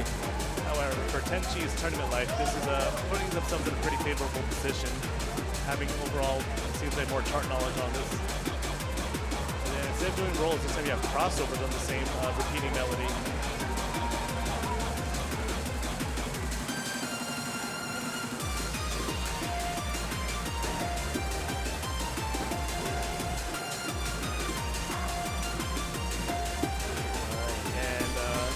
Made finished by SpongeBob. 5, 6, 7. Step on your right foot and don't forget it. 12, 13. It's about 13 beats. Well, I got some great news. We get to play Love. We're going to Love Arcade. We have the exact same yellow count. And now it is time for Love Arcade. This is what we've all been waiting for. No, same yellow count. A cheeky little early where if you weren't watching Malkiero's side, you wouldn't have seen the combo color change, and 3 drop rolls.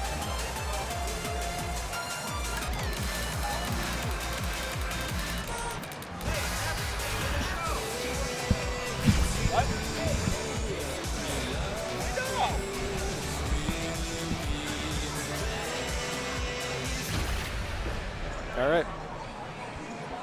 This one's for you, Bending Grid. Shout outs to Bending Grid. Shout outs to Bending Grid.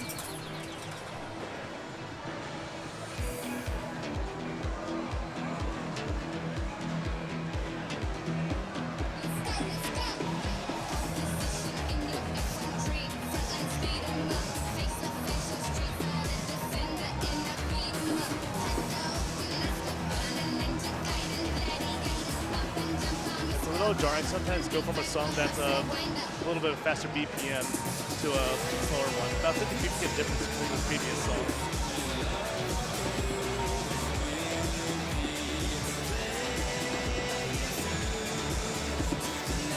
Here comes my personal favorite part of the song right here.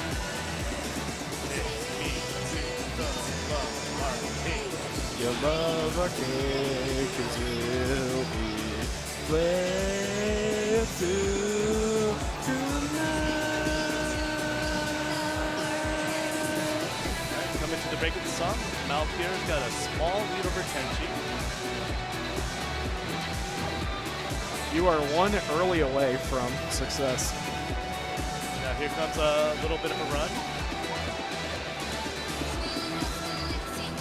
Tenchi cleaner on that long run. Watch for the jumps here.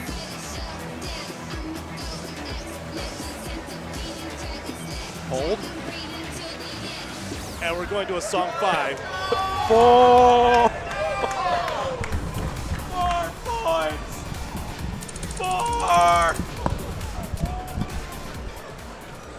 4 points!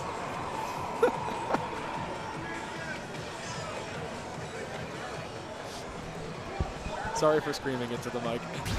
You can't make this up. 4 point to make it to a song 5 on the arcade title song with the musical artist 4 points in the chat. Look at the camera. My arm's going crazy. 4 points.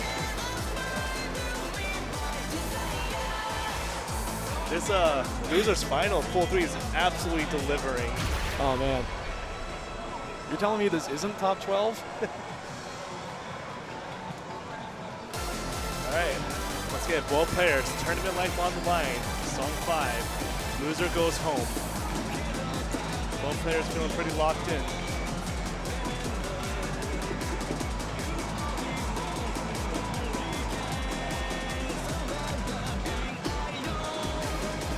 All right, then she can flip some mine. And then some of the foot switches here you gotta watch out for.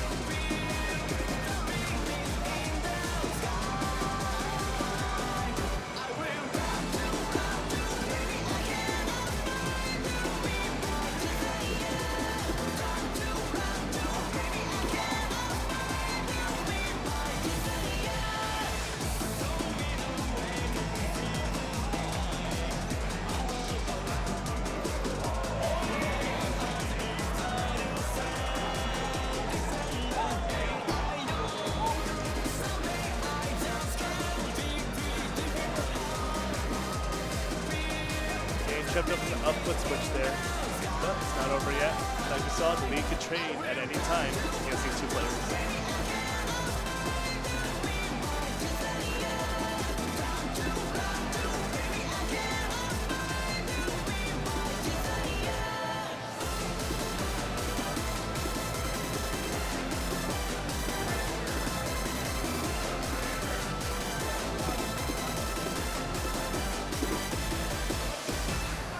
Malkier punches their ticket way into top 12. Congratulations to Malkier, or S3 and K, for making it to top 12. Only by 5 perfects too, and a mind hit separated these players. And Tenshi ought to be proud of himself, having brought it to game 5 and having had such a really good run all the way through the pool.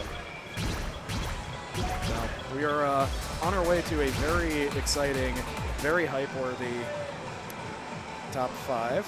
I'd also like to take a second to shout out another Matcherino contribution that have come in. We got a $4.28 from D-Tao. Thank you so much. My Way to Evolved loves arcade too. We all love arcade here. It's our favorite building. We have $10 from G-Don. Thank you again for your contribution. And $50 from Lightning. I want to say G-Don's Corey Gonzalez. No. Nope. You are. It's gone. You got the wrong side of the country. You got the wrong side of the country. They have very similar usernames on Twitch. It's gone.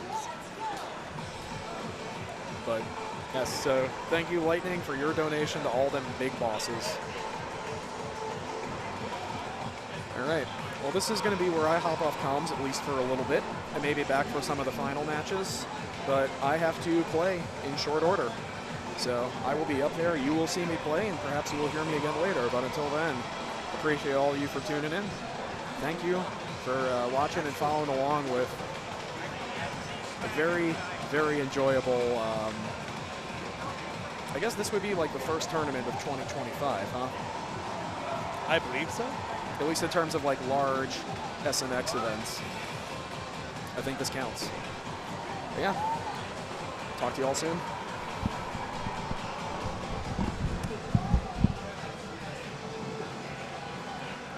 Go ahead and put on a short break while we gather all the players for top 12 along with award prizes to the advancers. We'll be right back.